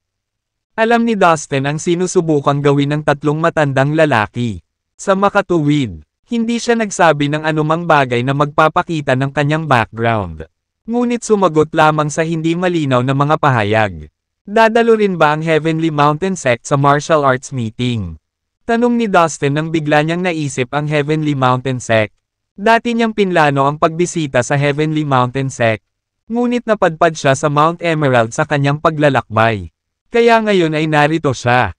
Siyempre, makapangyarihan ang Heavenly Mountain Sect. Isa ito sa mga nangungunang puwersa sa martial arts world ng Brilliant Kingdom. At isa rin sa mga nagpasimuno ng martial arts meeting na ito. Sa makatuwid, ang pinuno ng Heavenly Mountain Sect ay tiyak na kukuha ng mga pinakamataas na antas na mga master at maging ang mga nakatataas na elder para lumahok sa martial arts meeting. Paliwanag ng isa sa nakatataas na matatanda. Paano ang lakas ng Heavenly Mountain Sect? Tanong pa ni Dustin. Mukhang wala kang masyadong alam sa martial arts world ng Brilliant Kingdom. Sa totoo lang, ang kapangyarihan ng Heavenly Mountain Sect ay malamang na mas malakas ng kaunti kaysa sa Emerald Sect. Ang kanilang mga tao ay palaging pinapanatili ang mataas na profile at ambisyoso. Sa paglipas ng mga taon, nagre-recruit ito ng mga tropa at nagpapalawak ng impluwensya nito. May nagsasabi na marami na itong na-recruit na maliliit at katamtamang pamilya at sekta bilang kanilang mga subsidiary. Ngunit kung isang araw, kailangan nating lumaban sa Heavenly Mountain Sect. Hindi tayo matatakot sa kanila. Pagmamalaking sagot ng isa sa mga matatanda. Oh, nakikita ko. Tumanggo si Dustin. Nagkaroon ng magaspang na ideya ng lakas ng Heavenly Mountain Sect. Sige, sasamahan kita sa pagsali sa martial arts meeting ng Brilliant Kingdom. Nagdesisyon si Dustin. Dahil ang leader ng sekta ng Heavenly Mountain Sect ay magdadala ng ilang matataas na tao sa Karakoram Mountain para dumalo sa martial arts meeting. Hindi na kailangang pumunta ni Dustin sa Heavenly Mountain para maghanap. Sila, ang pagtag ay makakatulong din sa kanya na mahanap ang mga miyembro ng Heavenly Mountain Sect. Nais din niyang samantalahin ang pagkakataong ito upang malaman ang kabuoang lakas ng mundo ng martial arts ng Brilliant Kingdom. Kaya naman, win-win situation ito para kay Dustin. Copyright, mainit na nobelang pub. Sa mga sumunod na araw, pansamantalang nanatili si Dustin sa loob ng punong tanggapan ng Emerald Sect. Ang tatlong nakatataas na matatanda ay nagdaraos ng mag-agarang salo-salo araw-araw upang aliwin si Dustin. At ginawa nila ito ng buong sigla. Paminsan-minsan, tinatanong ng mga nakatataas na matatanda kay Dustin ang tungkol sa mga kasanayan sa martial arts at mga pamamaraan ng paglilinang na natutunan niya. Wala silang ideya kung ano ang nangyari noong una silang inatake ni Dustin. Nang medyo naiinip na siya, sumuko si Dustin at nagsagawa ng kaunting lihim na martial arts na nakuha niya. Ang tatlong matanda ay mukhang natigilan habang nasasaksihan nila ang kamangha-manghang mga kasanayang ito. Ang mga lihim na kasanayan sa martial arts na ito ay hindi nabibilang sa anumang sekta at masyadong komplikado para sa kanila upang maunawaan. Si Dustin ay kilala sa pagsasanay lamang at pagkuha ng pinakamakapangyarihang mga lihim na kasanayan. Matapos niyang ipakita ang mga lihim na kasanayang ito sa publiko, Ang mga nakatataas na matatanda ay labis na nabigla. Dustin, mas makapangyarihan ang talino mo kaysa sa amin. Hindi napigilan ng isa sa mga nakatataas na elder ang kanyang kasabikan matapos makitang ipinakita ni Dustin ang sword compressing skill. Ganoon ba? Ngunit ang sekta mo ay sikat sa pagkakaroon ng napakatalino na kasanayan sa espada. Tingnan ko para mapaghambing natin. Tugon ni Dustin habang sinusubukang samantalahin ang pagkakataon.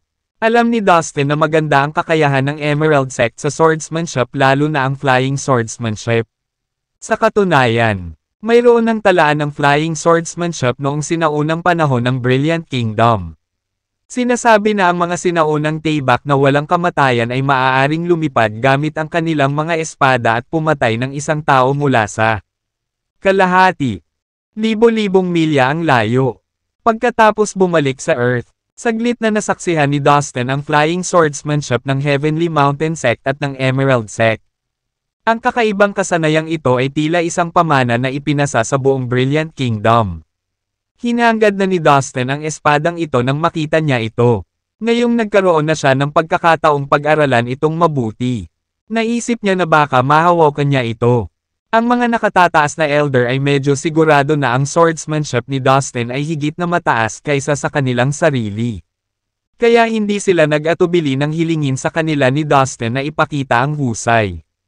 Higit pa rito, hindi na kailangang mag-alala tungkol sa pagnanakaw ni Dustin ng kasanayan sa simpleng panunood dahil hindi niya alam ang paraan ng paglilinang. Sa wakas, ipinakita ng nakatataas na matatanda ang lahat ng kanilang kakayahan sa espada kay Dustin. Iniunat ng isa sa mga matatanda ang kanyang kamay at tinapik ang kanyang baywang. Isang mahabang snow white sword ang agad na bumaril. Ang espada ay tila may sariling buhay. Tulad ng isang kumikislap na mabangis na ahas. Naramdaman ni Dustin na ang lumilipad na espada ay isinama sa espiritu at sigla ng matanda. Ito ay hinihimok sa kanyang mga iniisip. Nang lumapit sa kanya ang tatlong nakatataas na elder kanina. Nakatayo sila sa mga lumilipad na espada. Slash! Iniunat ng superior elder na ito ang kanyang kamay at itinuro ang kanyang daliri. Ang espada ay biglang bumaril at pinutol ang isang sinaunang pine na halos kalahating milya ang layo. Nalaglag ang malaking pine at gumawa ng malakas na dagandong. Habang bumagsak ito sa lupa. Ang galing! Taos-pusong pinuri ni Dustin ang pagpapakita ng husay. Haha, nambobola mo kami. Ang eskrimador na ito ay tiyak na walang halaga kumpara sa iyo. Sagot ng superior elder habang tumatawa. Para sa kanila, ang swordsmanship na ginawa ni Dustin ay 1,000 beses na mas malakas kaysa sa flying swordsmanship nila. Gayunpaman, naniniwala pa rin si Dustin na ang flying swordsmanship ay isang katangi-tanging kasanayan sa espada. Ang tanging problema na nakita niya ay ang cultivation base ng superior elders ay masyadong mahina para lubos na maunawaan ang kapangyarihan ng skill. Higit sa lahat, naunawaan niya na ang kapangyarihan ng flying swordsmanship ay dapat na proporsyonal sa kapangyarihan ng espiritual na kahulugan. Kailangang kontrolin ng cultivator ang lumilipad na espada gamit ang kanyang isip.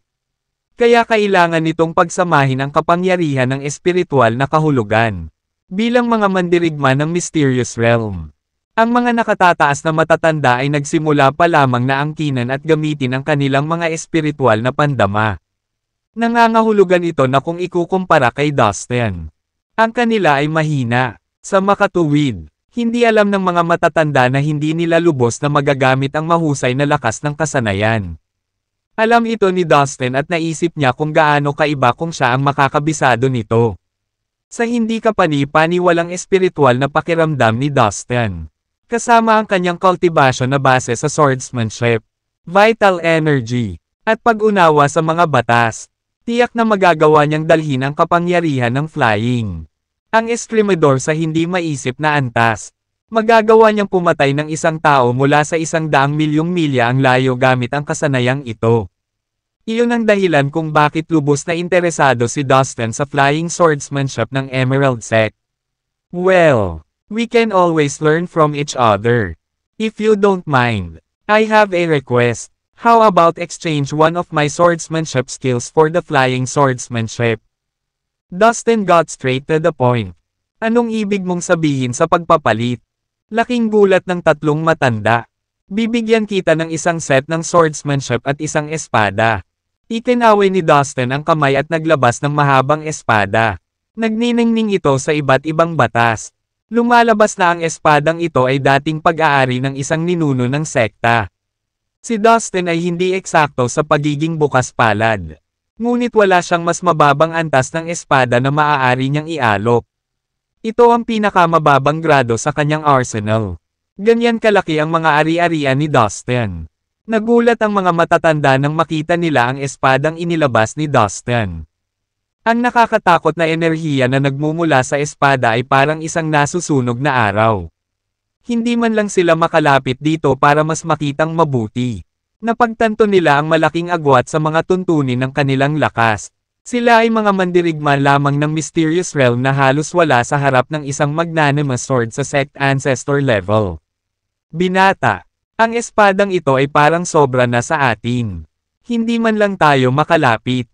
Ang mga nakatataas na matatanda ay nanatili sa kanilang distansya dahil sila ay masyadong natakot sa nakakatakot na enerhiya na inilabas ng espada sa kamay ni Dustin.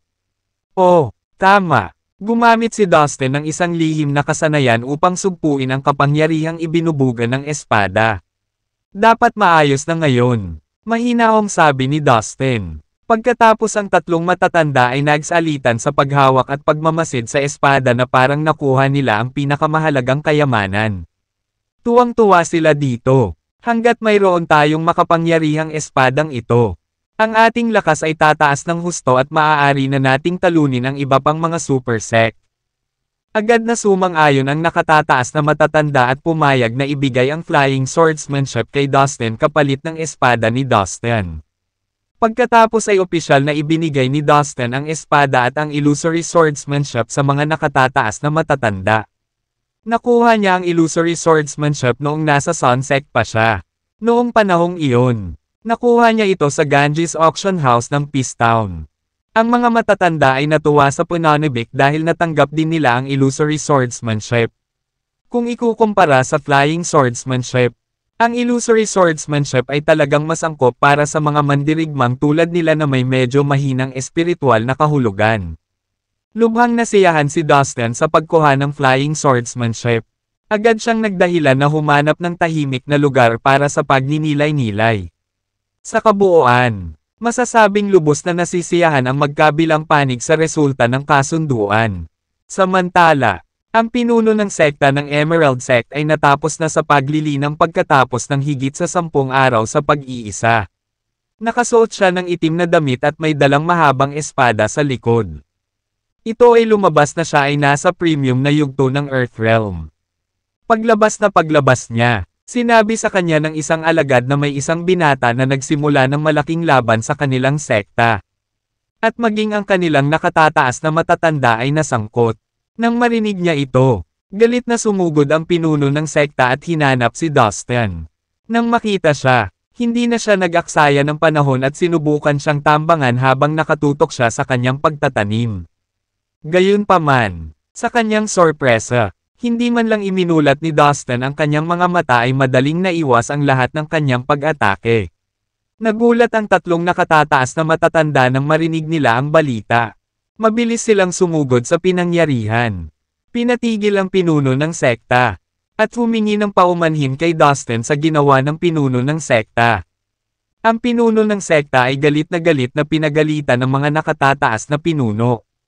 Noon lang, napagtanto niya kung gaano katikot ang lalaking sinubukan niyang salakayin.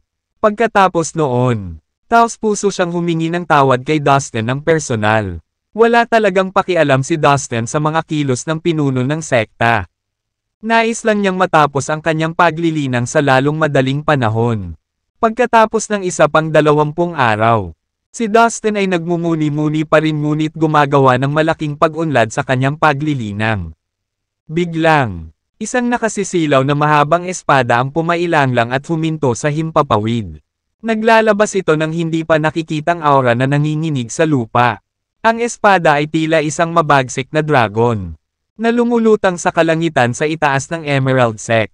Ito ay masiglang umiikot, umiindayog, At kahit nalaslas sa hangin, kung saan dumaan ang espada, isang malakas na tunog ang narinig. 10,000 maliwanag na aura ng espada ang kumalat sa likod ng espada. Ito ay tulad ng isang elite fighter craft na nag-zoom sa kalangitan. Ang mas nakakatakot ay ang kakayahan nitong maggupit, madali nitong hatiin ang espasyo sa kalahati at mag-iwan ng madilim na puwang. Ang espada ay patuloy na lumilipad pabalik-balik sa itaas ng Emerald Sect sa loob ng halos 2 oras. Para itong may sariling kaluluwa. At medyo masungit dahil sa pagkagising. Ang lahat ng mga tao sa Emerald Sect, kabilang ang mga nakatataas na matatanda at ang pinuno ng sekta, ay natulala sa pinangyarihan. Ito ba talaga ang kaparehong flying swordsmanship na alam natin? Sa maikling panahon, nilinang niya ang kasanayan sa antas na wala pang nakakita o naisip man lang. Ang taong ito ay tunay na may kamangha-manghang supernatural na kapangyarihan na makikita lamang sa mga sinaunang aklat. Mula ngayon, dapat nating siguraduhin na magkaroon ng mas malapit na relasyon sa kanya. We should please him as much as we can. Higit sa lahat, hindi natin siya dapat galitin. Tinalakay ng mga nakatataas na pinuno ang kanilang mga sarili. Lahat sila ay nag-iisip na gawing kakampi ng kanilang sekta si Dustin dahil sa kanyang hindi maisip na kapangyarihan. Pagkaraan ng isang buwan, binisita ng nakatataas na matatanda at ng leader ng sekta si Dustin sa lugar kung saan siya naglilinang sa pag-iisa. Ibinalita nila kay Dustin na ginanap ang martial arts meeting sa Karakoram Mountain. Magsisimula na, at kailangan na nilang maghanda. Tumayo si Dustin at umalis kasama ang mga nakatataas na matatanda, ang pinuno ng sekta, at ilang nangungunang disipulo ng Emerald Sect. Sa sorpresa ni Dustin, gumamit sila ng mga off-road na sasakyan para sa paglalakbay. Tinataya ni Dustin na maaabot niya ang Karakoram Mountain sa maikling panahon kung gagamitin niya ang spaceship. Gayunpaman, naisip niya na hindi siya nagmamadali, kaya kailangan niyang magtiyaga. Hindi na kailangang sabihin. Kailangan niyang sundan ang mga tao ng Emerald Sect at sumakay sa off-road na sasakyan. Mahigit 100 off-road na sasakyan ang dumaan sa kalsada. Ang Emerald Sect ay isang mayamang sekta na kayang bumili ng maraming mararangya at mahusay na mga kotse. Si Dustin, sa partikular, ay sumakay sa isang Mercedes-Benz G65 AMG. Ang pinakamahusay na off-road na sasakyan sa mundo. Ang lahat ng mga off-road na sasakyan ay umuungal hanggang sa Karakoram Mountain. Naglakbay si Dustin kasama ang isang superior na elder at isang teenager na babae na tinatawag na Yulia na mga 16 na taong gulang. Si Yulia ay apo ng isa sa mga nakatataas na elder ng Emerald Sect. Para siyang perlas sa palad niya. Ibinigay ng kanyang lolo ang lahat ng gusto niya. Kasabay nito, si Yulia ay isa sa mga pinakamahuhusay na disipulo ng Emerald Sect. Siya ay isang magandang babae na may kaakit-akit na mukha. Ang kanyang pagiging matanong ay ang kanyang pangunahing lakas. Siya ay matalino at masigla.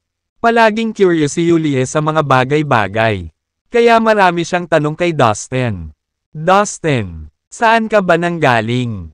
May girlfriend ka ba sa bahay? Kung hindi, gusto mo bang ipakilala kita sa isang babaeng alagad ng Emerald Sect natin? Nabigla si Dustin sa mga tanong niya at hindi niya alam kung paano siya sasagutin. Paulit-ulit siyang pinagalitan ng superior elder. Gayunpaman, labis niyang inispoil ang kanyang apo. Kaya hindi natakot sa kanya si Yulie.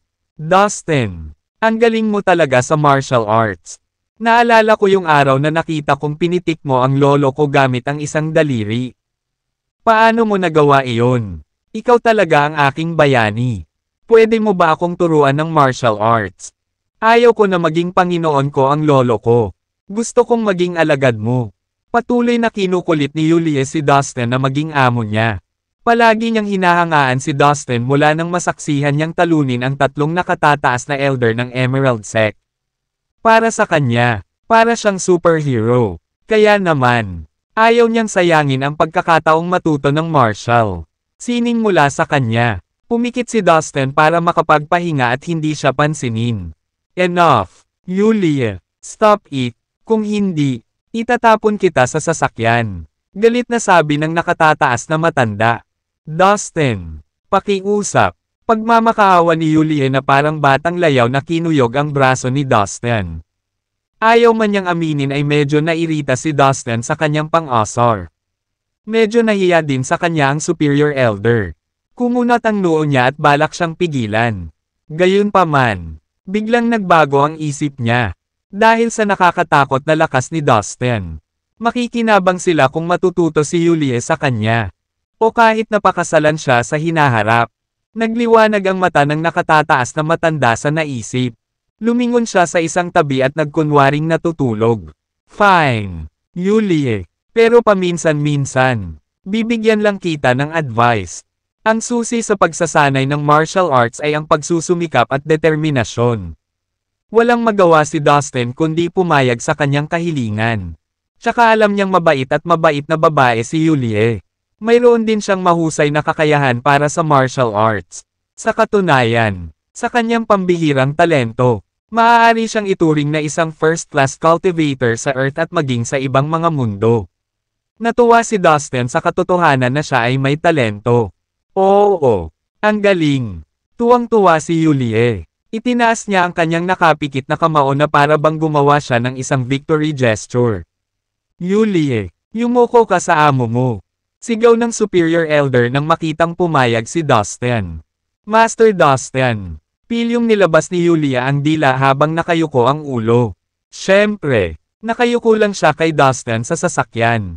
Kung hindi, maaaring kailanganin niyang lumuhod. It's fine. I don't like to be ceremonious.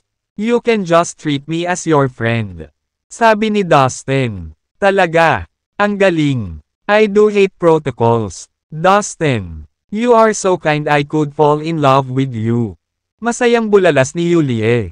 Napangiti ng hindi komportable si Dustin. Ang hirap niyang harapin ang napakaingay na babaeng disipulo. Gayunpaman, alam ni Dustin na si Yulie ay ipinanganak sa ganoong paraan. Kaya hindi siya nagsalita. Bueno, dahil ako na ang iyong Panginoon. Tutulungan kita. Hindi ako maaaring magkaroon ng mahinang alagad. Pagkatapos, tutulungan kitang mapabuti ang iyong kaharian. Sabi ni Dustin. Uminom siya ng tableta na makakapagpaganda sa pangangatawan at talento ni Yulie. At pinainom ito. Pagkatapos, ipinatong niya ang palad niya sa likod niya para ilipat ang enerhiya at para tulungan siyang matuno ang tableta. Sa kasalukuyan, ang kanyang cultivation base ay nasa ikatlong antas lamang ng energy gathering realm. Sa makatuwid, ang enerhiya ng isang banal na tableta ay napakahusay para sa kanya upang tiisin. Habang sinisimulan ng kanyang katawan ang pagsipsip ng tableta, nagsimulang tumaas ang vital energy ni Yulie. Makalipas ang isang araw, sa wakas ay nainom ni Yulie ang lahat ng lakas ng tableta. Yulie, nakarating ka na talaga sa expert realm. Hindi, napakalapit mo sa senior expert realm. Ito ay, napakaganda. Naramdaman ng superior elder ang lakas ni Yulie at hindi makapaniwalang nabigla.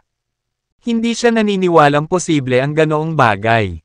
Sa loob ng isang araw, na-upgrade ni Dustin ang lakas ni Yulie mula sa ikatlong antas ng energy gathering realm hanggang sa medium stage ng earth realm.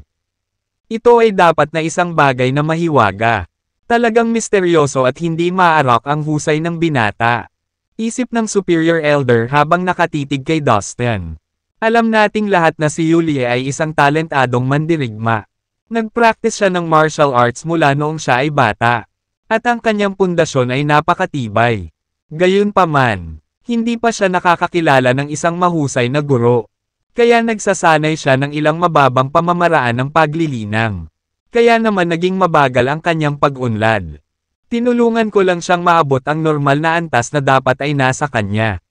Sa totoo lang, wala akong ipinilit sa katawan niya. Kung gagawin ko, maaari kong itaas ang kanyang kaharian sa mas mataas pa. Gayunpaman, hindi ko planong gawin ito dahil ito ay mapahahadlang lamang sa kanyang pag-unlad sa hinaharap. Paliwanag ni Dustin habang nakatingin sa nakatataas na matanda sa tabi niya. Wow, Dustin! I leave her up to you. Sabi ng nakatataas na matanda na may pilit ng ngiti. Matapos masaksihan ang kakaibang pamamaraan ni Dustin. Alam niyang sa sarili niyang kakayahan. Wala siyang masabi sa usapin. Yulie, tuturuan kita ng ilang lihim na kasanayan na alam ko. Hanggat handa kang magsumikap, hindi magiging mahirap para sa iyo na dominahin ang mundo ng martial arts sa Brilliant Kingdom. O kahit sa Earth, sabi ni Dustin. Wow! Makikinig ako sa iyo, Master Dustin. Oo, ito ay napakahusay. Ako ang magiging Panginoon ng mundo. Masayang sabi ni Yulie. Pumili si Dustin ng ilang uri ng kasanayan sa martial arts na nasanay na niya noon at tinuruan niya si Yulie. Sa pagkakataong iyon, lalong naging mapanglo ang mga tanawin sa daan. Wala silang malapit sa malalaking lungsod. Nagiging madilim na, at ang lugar ay tila hiwalay sa buhay urban. Sa labas ng bintana, walang iba kundi tigang na lupa. Ang kalangitan ay natatakpan ng dilaw na buhangin at ang altitude ay pataas ng pataas. Makalipas ang ilang araw, Dustin, nasa vicinity na tayo ng Karakoram Mountain. Ang venue para sa martial arts meeting ay isang liblib na lugar na kakaunti ang mga tao. Walang daan papunta dito, kahit na sa tulong ng mga off-road na sasakyang ito. Kaya, kailangan nating maglakad bago makarating doon. Biglang sabi ng superior elder kay Dustin. Matapos lumabas sa kanilang mga sasakyan. Lahat sila ay hindi sinasadyang tumingin sa Karakoram Mountain sa Koro. Mula sa malayo, ang matayog na bundok ay tila isang nakabaluti na kabayong tumatakbo sa kalangitan habang ang mga ulap ay umiikot sa paligid nito. Halos lahat ay naramdaman na sila ay inano ng napakalaking bundok sa kanilang harapan. Maging si Dustin ay walang kaitaliwasan. Ang Karakoram Mountain ay talagang kasing laki ng sinasabi ng mga alamat. Ngunit kahit gaano ako kalakas sa kasalukuyan, hindi ko pa rin maiwasang makaramdam ng napakaliit at walang magawa. Medyo natarante si Dustin. Noong nakaraan, si Dustin ang nagparamdam sa fallen immortal cosmos na maliit. Walang kahirap-hirap na nagawa ni Dustin na sirain ang daan-daang mundo. Lalo na ang mga bundok. At gayon pa man, bakit siya nanghina nang humarap siya sa mga kabundukang ito? Dahil ba napigilan ang aking lakas dito sa Earth? Ngunit ang aking espiritual na pakiramdam at ang aking espiritual na kaluluwa ay hindi man lang napigilan. Naguguluhan si Dustin. Ang Land of Earth Dragons. Walang malay ang tingin ni Dustin patungo sa malayong lugar. Habang tinatanaw ang Karakoram Mountain. Alam niya na ito ay isang lugar na teknikal na kilala bilang Land of Earth Dragon sa mga Earth Masters. Ayon sa mga tala mula sa mga sinaunang aklat, ang Land of Earth Dragons ay ang pinakamahalagang bahagi ng lupain doon. Hindi nagtagal, pinag-aaralan ni Dustin ang lahat ng sinaunang aklat tungkol sa mga kaugalian at kultura ng Brilliant Kingdom. Ang mga aklat na ito ay naglalaman ng ilang impormasyon tungkol sa Land of Earth Dragons. Ang mga sinaunang aklat na iyon ay halos hindi magkakaugnay na gulo. At hindi nakuha ni Dustin ang lahat ng impormasyong nakasulat sa mga iyon. Gayunpaman, ang espiritual na pakiramdam at pangunawa ng kaluluwa ni Dustin ay napakabihirang na mayroon na siyang natamo sa aspeto ng paggalugad ng swerte ng lahat ng uri ng anyong lupa. Sa makatuwid, inisip ni Dustin ang Land of Earth Dragons na ito. At maraming beses niya itong nabuo sa kanyang Soul Sea. Gamit ang kaalamang ito, agad na masasabi ni Dustin na ang Karakoram Mountain ay ang lugar kung saan matatagpuan ang Land of Earth Dragons. Out of nowhere, nagkaroon ng epiphany si Dustin. Naalala niya ang mga talaan ng Karakoram Mountain mula sa ilang sinaunang aklat ng Geomancy. Ang Karakoram Mountain ay ang pinakasinaunang bundok sa Brilliant Kingdom. Ang ilang mga sinaunang libro ay nagsabi pa nga na ang Karakoram Mountain ang pinagmulan ng lahat ng mga bundok at mga dragon sa lupa sa Earth. Ang Karakoram Mountain ay may malaking kahalagahan sa kasaysayan ng Brilliant Kingdom. Habang si Dustin ay namamangha pa, tinawag ng pinuno ng Emerald Sect ang lahat ng tao. Lahat, nakipag-usap lang ako sa mga pinuno ng ilang iba pang mga sekta sa Brilliant Kingdom at gumawa kami ng desisyon ng magkasama.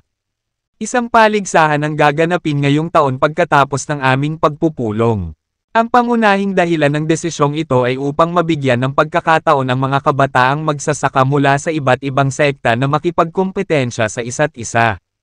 Malakas na sabi ng pinuno ng Emerald Sect para marinig siya ng lahat. Bago pa man matapos ang anunsyo, naghiyawan ng lahat sa tuwa. Mukhang magandang ideya ito. Maaaring magsilbi itong pagkakataon para sa mga nakababatang henerasyon na may talaga bilang mga ranggo na magsasaka. Great!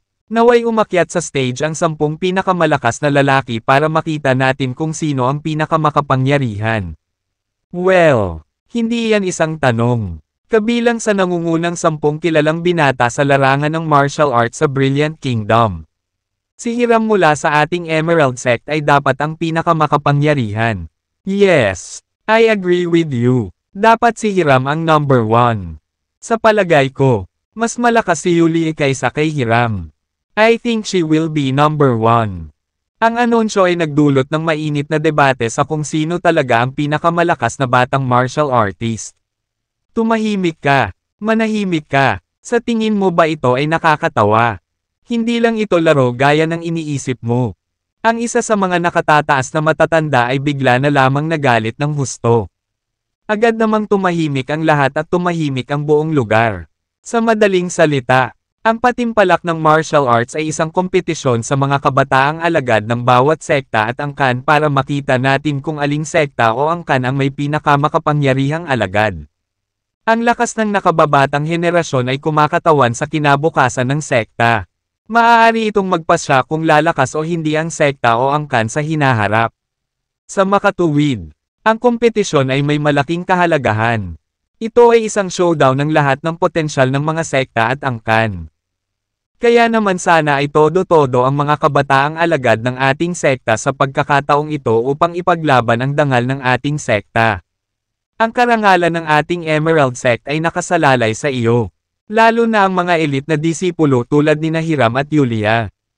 Malakas na nagsalita ang Superior Elder, na hinihikayat ang kabataang henerasyon ng Emerald Sect.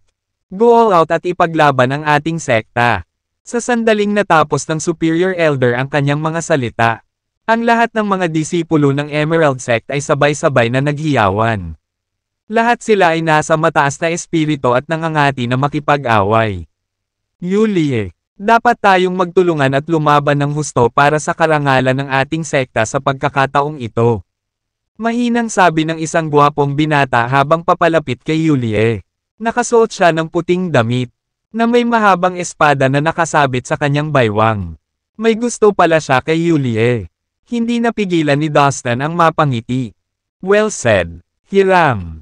Tama iyan. Ikaw ang pinakatalino at makapangyarihang alagad sa mga kabataang henerasyon ng ating sekta. Kilala ka bilang isa sa nangungunang 10 kilalang binata sa larangan ng martial arts sa buong Brilliant Kingdom. Dapat kang magbigay ng karangalan para sa ating Emerald Sect sa martial arts contest na ito. Ang pinuno ng sekta ng Emerald Sect at 2 pang nakatataas na elder ay buong pagmamahal na tumingin sa disipulong nagngangalang Hiram. Gayunpaman, walang sinabi ang isa sa mga nakatataas na elder, sa halip ay itinoon niya ang atensyon kay Yulie. Ang nakatataas na matanda ay walang iba kundi ang lolo ni Yulie. Habang nasa daan, nasaksihan niyang tinulungan ni Dustin si Yulia na umunlad sa senior expert realm. Bukod dito, alam din niya na tinuruan ni Dustin ang kanyang apo ng ilang makapangyarihang kasanayan sa militar.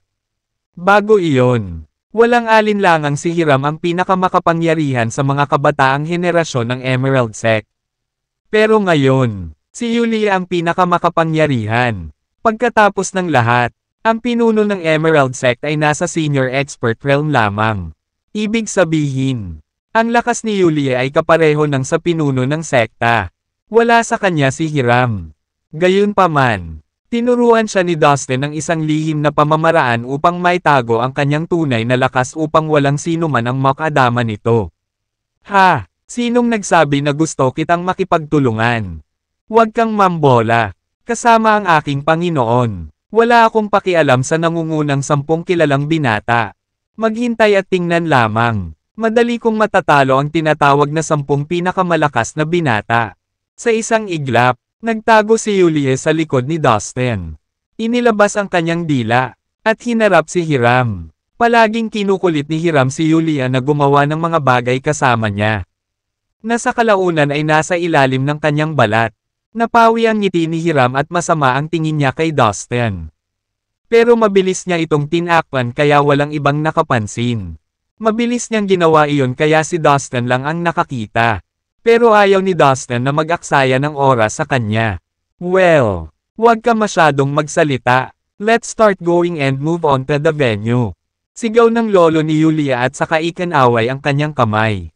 Hinihiling sa mga tao ng Emerald Sect na simulan muli ang kanilang paglalakbay. Medyo kakaiba ang naramdaman ni Hiram sa ugali ng lolo ni Yulia.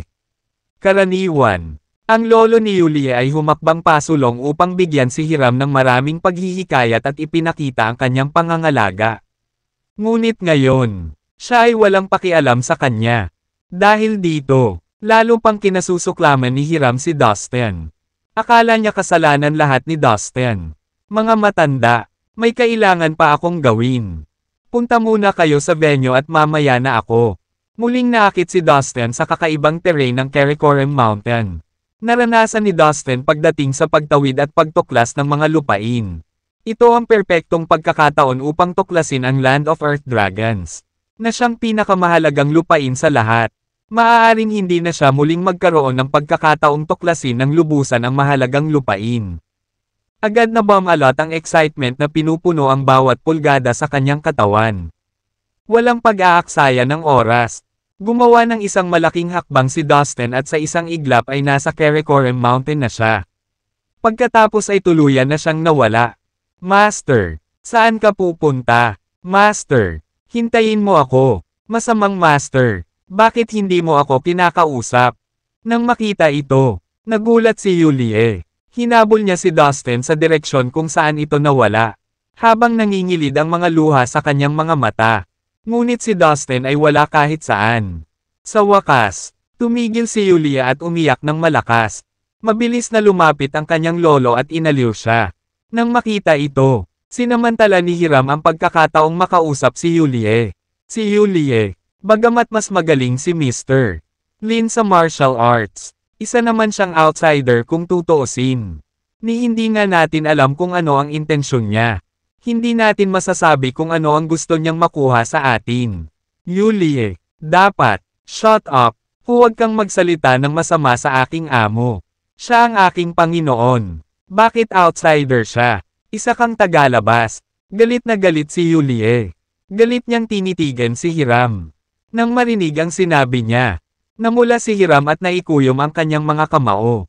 Humph! Brat! Kahit gaano kakalakas, si Yulia ang babae ko.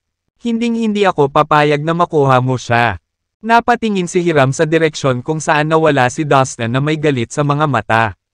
Nagulat si Dustin nang makitang ito ay isang ganap na kakaibang mundo sa ilalim ng Karakoram Mountain. Isang dagat ng mga dragon sa lupa ang nag-interlay sa underground na mundo. Napakaraming enerhiya ng dragon ang kumalat sa buong lugar. Ang bawat dragon ay mas malaki kaysa sa mga nauna na nakita ni Dustin. Napakalaki ng mga ito na nakikita lamang ni Dustin ang mga bahagi ng mga dragon. Kahit ang layo ng tingin niya ay hindi niya makita ang buong katawan nila. Sa kabila ng kanyang kahanga-hangang espiritual na pakiramdam at malalim na paglilinang ng enerhiya ng lupa. Hindi pa rin naramdaman ni Dustin ang isang buong dragon mula ulo hanggang buntot ng sabay-sabay. Ang dakilang lupaing ito ay talagang karapat-dapat sa pangalan nito. Hindi nakakagulat na ang Land of Earth Dragons ay kilala bilang ang pinakadakilang lupain sa sinaunang panahon ng Brilliant Kingdom. Huminga ng malalim si Dustin. Ang Land of Earth Dragons ay isang figure of speech. Ngunit isang makatutuhanang paglalarawan. Malinaw nitong inilarawan ang isang lupain na may napakaraming mga dragon sa lupa na nagtitipon at nagsasama-sama sa ilalim ng lupa. Ang eksena talaga, kahanga-hangang pagmasdan. Dustin spelled a word mid-air using his finger. Pagkatapos, siya ay naging isang stream ng liwanag at mabilis na dumausda sa isa sa mga higanteng dragon sa ilalim ng Karakoram Mountain. Inabot siya ng kalahating araw para matapos ang kanyang inspection sa isa sa mga dragon mula ulo hanggang buntot nito. Ang bawat dragon ay may napakalakas at nakakatakot na aura. At ang mga kaliskis nito ay kumikinang sa malamig na liwanag. Kahit na ang pinakamaliit ay hindi bababa sa 12 metro kwadrado ang lapad. Napakalaki nito kaya nang tumayo si Dustin sa likod nito ay parang ratio ng langgam sa isang elepante. Ang pag-aerial ni Dustin ay parang isang butil ng alikabok kung ihahambing sa dragon. Pagkaraan ng 2 araw, sa wakas ay natapos na ni Dustin ang pagsusuri sa lahat ng mga dragon sa lupa sa ilalim ng Karakoram Mountain. Natuklasan niya na ang mga dragon ay maaaring uriin sa 2 grupo. Isang grupo ang binubuo ng mga malalaking dragon, na umaabot ng daan-daang libong milya. Sila ang nangingibabaw na bumubuo sa pangunahing balangkas ng bundok Karakoram. Sa kanyang sorpresa, mayroong 79 na dragon sa subcategory na iyon.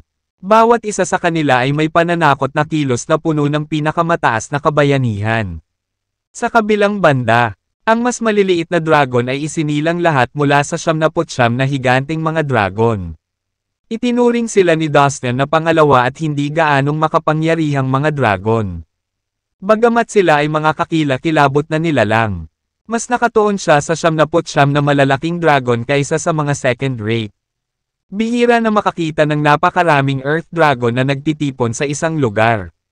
Naglaan ng oras si Dustin para imbestigahan sila ng may labis na pagyusisa. Mukhang ang bawat dragon sa lupa na nakita ko ngayon ay naipit ng isang mahiwagang puwersa. Katulad ng mga dragon sa lupa sa ilalim ng ibang mga bundok. Wala ni isa sa kanila ang nakakagalaw kahit 1 pulgada.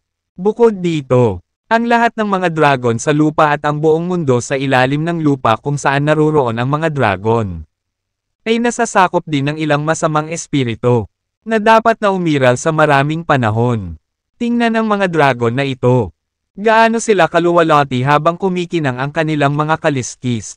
Gayunpaman, napakalaking kaibahan na ang maitim at masamang espiritong ito ay pumapasok at nakakulong sa mga kahanga-hangang nilalang na ito. Copyright mainit na nobela. Ang weird lang. Hindi napigilan ni Dustin ang mapabuntong hininga. Sandali lang. Ang mga ulo ng mga higanteng dragon sa lupa ay nakatutok sa iisang direksyon. Lahat ng 79 na higanteng dragon ay tila nakatingin sa parehong bagay. Ngunit ano kaya iyon? Bumilis ang tibok ng puso ni Dustin sa kanyang bagong natuklasan. Napatingin siya sa parehong direksyon at nagtaka ng malalim. Hindi na napigilan ni Dustin ang pagyusisa. Bigla siyang tumalon sa ere at lumipad patungo sa direksyon kung saan itinuro ng mga dragon. Halos kalahating araw siyang naglakbay bago niya naramdaman ang kakaibang pagbabago-bago ng enerhiya sa kalawakan. Tapos mas naging curious siya. Napahinto siya nang mapansin niyang medyo malabo ang espasyo sa harapan niya. Naramdaman ni Dustin ang napakalaking dami ng spatial na kapangyarihan at umaalon na temporal na batas. Isa pang nakatagong espasyo, bulong niya, dahil sa kanyang cultivation ng spatial power. Agad itong na-detect ni Dustin. Alam niyang may kakaibang nangyayari. Gayunpaman, masabik siyang malaman ito. Tiyak na may isang bagay sa likod ng lahat ng ito. Ngunit ano kaya ito? Naisip niya. Nagtagal si Dustin na tumingin sa paligid. Hindi nagtagal. Nagpasya siyang ipagpatuloy ang kanyang paggalugad. Nagpasya siyang maglakad patungo sa malabong espasyo sa harapan niya. Bang! Natagpuan ni Dustin ang kanyang sarili sa loob ng walang katapusang kawalan kung saan ang napakalakas na hangin-hangin sa kalawakan ay gumalaw ng marahas. Sa isang iglap, ang spatial at temporal na puwersa ay agad na pumulupot patungo sa kanya na parang mga dambuhalang palad na naglalayong durugan siya. Kasabay nito, ang divine ruling chains mula sa bawat direksyon ay humampa sa kanya. Ang mga kadena na ito ay nagdadala ng napakalaking kapangyarihan na maaaring sirain ang buong espasyo at oras. Sumimangot ang mukha ni Dustin nang mapagtanto niya ang mapanganib na kalagayan niya. Ang isang bahagyang kapabayaan ay maaaring magbuwis ng kanyang buhay. Napakalaki nito kaya naisip ni Dustin na kahit ang isang gintong immortal o isang immortal na lupa ay hindi makakagawa ng mas mahusay kung sila ang nasa kanyang posisyon. Sinubukan niyang magmarcha pasulong, ngunit nalaman na lamang niya na ang bawat hakbang na ginawa niya ay nagdadala lamang ng higit na presyon at pang-aagaw. Nadurog ang kanyang puso sa pag-iisip ng kanyang posibleng nalalapit na kamatayan. Mas mabuting bumalik na ako ngayon. Baka mamatay ako dito kapag hindi ako sumuko. Ang kanyang mukha ay namutla at ang lahat ng kanyang lakas ay naubos lamang mula sa ilang libong metro ng paglalakad. Wala siyang ibang pagpipilian kundi ang bumalik at umalis doon sa lalong madaling panahon. Gayunpaman, bago siya lumingon, isang kislap ng madilim na dilaw na liwanag ang lumabas mula sa kanyang dibdib at hindi nagtagal ay bumalot sa kanyang buong katawan. Ang dilaw na luminescence ay kumikinang na parang nagbabala sa lahat ng puwersa sa paligid. Ito ay ang Lane's Ruler. Ang presyon kay Dustin ay nabawasan ng naaayon pagkatapos ng paglitaw ng dilaw na ilaw. Ang Lane's Ruler ay ginawa upang protektahan ang may-ari nito mula sa anumang masamang kapalaran. Bukod dito, ang isa sa mga praktikal na paggamit nito ay ang pagsira sa lahat ng uri ng mga hadlang sa espasyo upang matulungan ang magsasaka na dumaan sa kawalan. Sa makatuwid, ang Lane's Ruler ang pinakaangkop na kasangkapan na gagamitin sa partikular na okasyong iyon.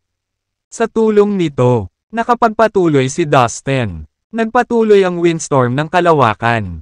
Habang ang napakalaking transparent na espasyo at mga fragment ng oras ay sumayaw ng baliw sa kawalan. Ang pinaka-kaila hilakbot na bagay doon ay ang magkakaugnay na puwersa. Na ang bawat isa ay sapat na makapangyarihan upang mapunit ang kawalan. Walang alinlangan si Dustin na kahit na ang isang immortal na lupa ay hindi makakaligtas sa gayong espasyo. Batid din niya na kung hindi dahil sa Lane's Ruler, imposibleng manatili siya doon ng isang segundo. Lalo pa itong dumaan. Kaya, siya ay nagmarcha pasulong ng buong lakas. At hindi pinansin kung gaano na siya katagal na naglalakad. Biglang nagsimulang manginig ang kalawakan tulad ng isang malakas na lindol. Ang malamig na alon ng hangin ay lumundag na parang daan-daang bagyo na sabay-sabay na nangyayari. Sa susunod na sandali, natagpuan ni Dustin ang isang malawak na mundo na nagbubukas sa kanyang harapan. Ito ay natatakpan ng walang katapusang walang kamatayang liwanag. Ang mga banal na bundok na may taas na higit sa 100. 000 talampakan ay sunod-sunod na tumaas. Ang mahaba at malinaw na mga ilog ay nakapulupot sa ibabaw nila tulad ng mga lucite dragon. At ang mga talon ay nahulog mula sa langit na parang mga ahas na pilak. Ang mga imperial na dragon ay lumilipad ng walang patutunguhan habang sinusundan sila ng mga makalangit na phoenix. Nagkalat ang iba't ibang kulay sa kalangitan. At ang kapaligiran ay mayaman sa celestial phenomena. Ang kakanyahan ng kalikasan ay naging mga dragon at ahas na pumailan lang sa pagitan ng langit at lupa.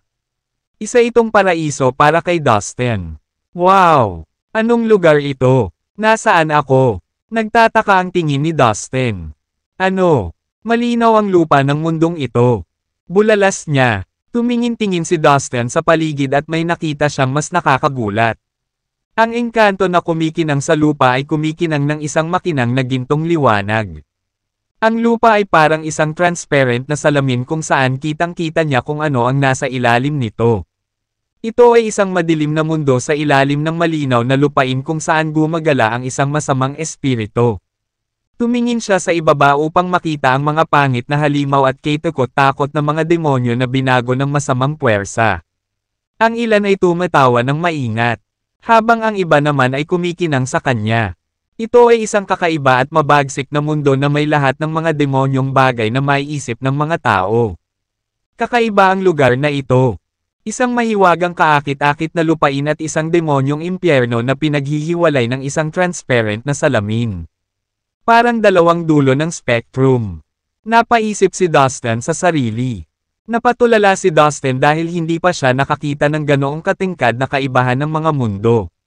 Sa sandaling ito, nakatayo si Dustin sa hangganan ng dalawang magkaibang mundo. At ang pagkabigla sa kanyang puso ay hindi mailarawan. Walang inaasahan na magkakaroon ng dalawang mapanganib at lubhang magkaibang mundong nakatago sa ilalim ng Karakoram Mountain. Tulad ng upang makumplito ang magkasalungat. Ang isa ay tulad ng maluwalhating hangganan ng langit, habang ang isa ay isang nakakatakot na pangitain ng impyerno. Mayroong 79 na Earth Dragon sa labas na naghihintay sa magkabilang panig. Ang ulo ng bawat dragon ay nakatutok sa gitna. Sa dulo ng kanilang mga ulo, nakatayo ang dalawang magkaibang mundo. Ang isa ay parang gintong langit, lugar, habang ang isa ay isang itim na masamang pugad. Ito ang magandang lupain kung saan iginalang ng dakilang dragon ang kanilang paggalang. Talagang ito ay isang kahanga-hangang eksena. Biglang naisip ni Dustin ang eksena kung saan inaalagaan ng dalawang dragon ang isang mahalagang perlas. Sa eksenang ito, gayunpaman, hindi lamang dalawang dragon, kundi 79 na malalaking dragon sa lupa, na nag-aalaga sa dalawang pinagmamalaki mundo sa harap nila. Ang makalangit na lugar ay kahawig ng isang gintong butil ng kayamanan. Ang madilim na masamang lugar, sa kabilang banda, ay parang isang itim na treasure bead. Sila ay ganap na magkasalungat sa kanyang espiritual na kahulugan. Naramdaman ni Dustin na dito ay patuloy na tinitipon ang esensya ng enerhiya sa langit at sa lupa. Kasama ang iba pang nakapalibot na espasyo. Parehong ang makalangit na lugar at ang madilim na masamang lugar ay dinagdagan ng patuloy na enerhiya mula sa sansinukob, na nagpasilo sa kanila. Pagkatapos ng ilang sandali ng pag-aalinlangan, nagpasya si Dustin at naglakad patungo sa kumikinang na makalangit na lugar. Bang! Isang madilaw-dilaw na kayumangging liwanag ang lumabas sa kanyang katawan mula sa Lane's ruler. Napapaligiran at pinuprotektahan nito. Matagumpay na nakapasok si Dustin sa makalangit na lugar nang walang anumang komplikasyon. Tapusin mo yan. Hindi natin hahayaang ipanganak ang masamang sanggol. Ito ang panahon kung kailan ang masamang enerhiya ay nasa pinakamahina. At ito ang pinakamagandang pagkakataon upang maalis ang kaawa-awang masamang sanggol. Maaaring hindi na natin muling makuha ang pagkakataong ito. Ang oras na, sa sandaling tumuntong si Dustin sa makalangit na lugar. Nakarinig siya ng marami at malalaking dagandong. Tapos ang sumalubong sa kanyang mga mata ay isang medyo nakakataas na eksena. Hindi mabilang na makapangyarihan at hindi magagapi na mga divine figure ang aktwal na naghahanda upang lumaban sa bawat isa na may hawak na iba't ibang uri ng divine level magic treasures. Gamit ang makulay na aura at malakas na hangarin sa pagpatay. Ito ay isang tanawin upang makita. Napakagandang panoorin kung hindi dahil sa pagdanak ng dugo na malapit ng mangyari. Sigurado silang magdadala ng sakit, pagdurusa at kamatayan sa kanilang mga kapwas-palad na target.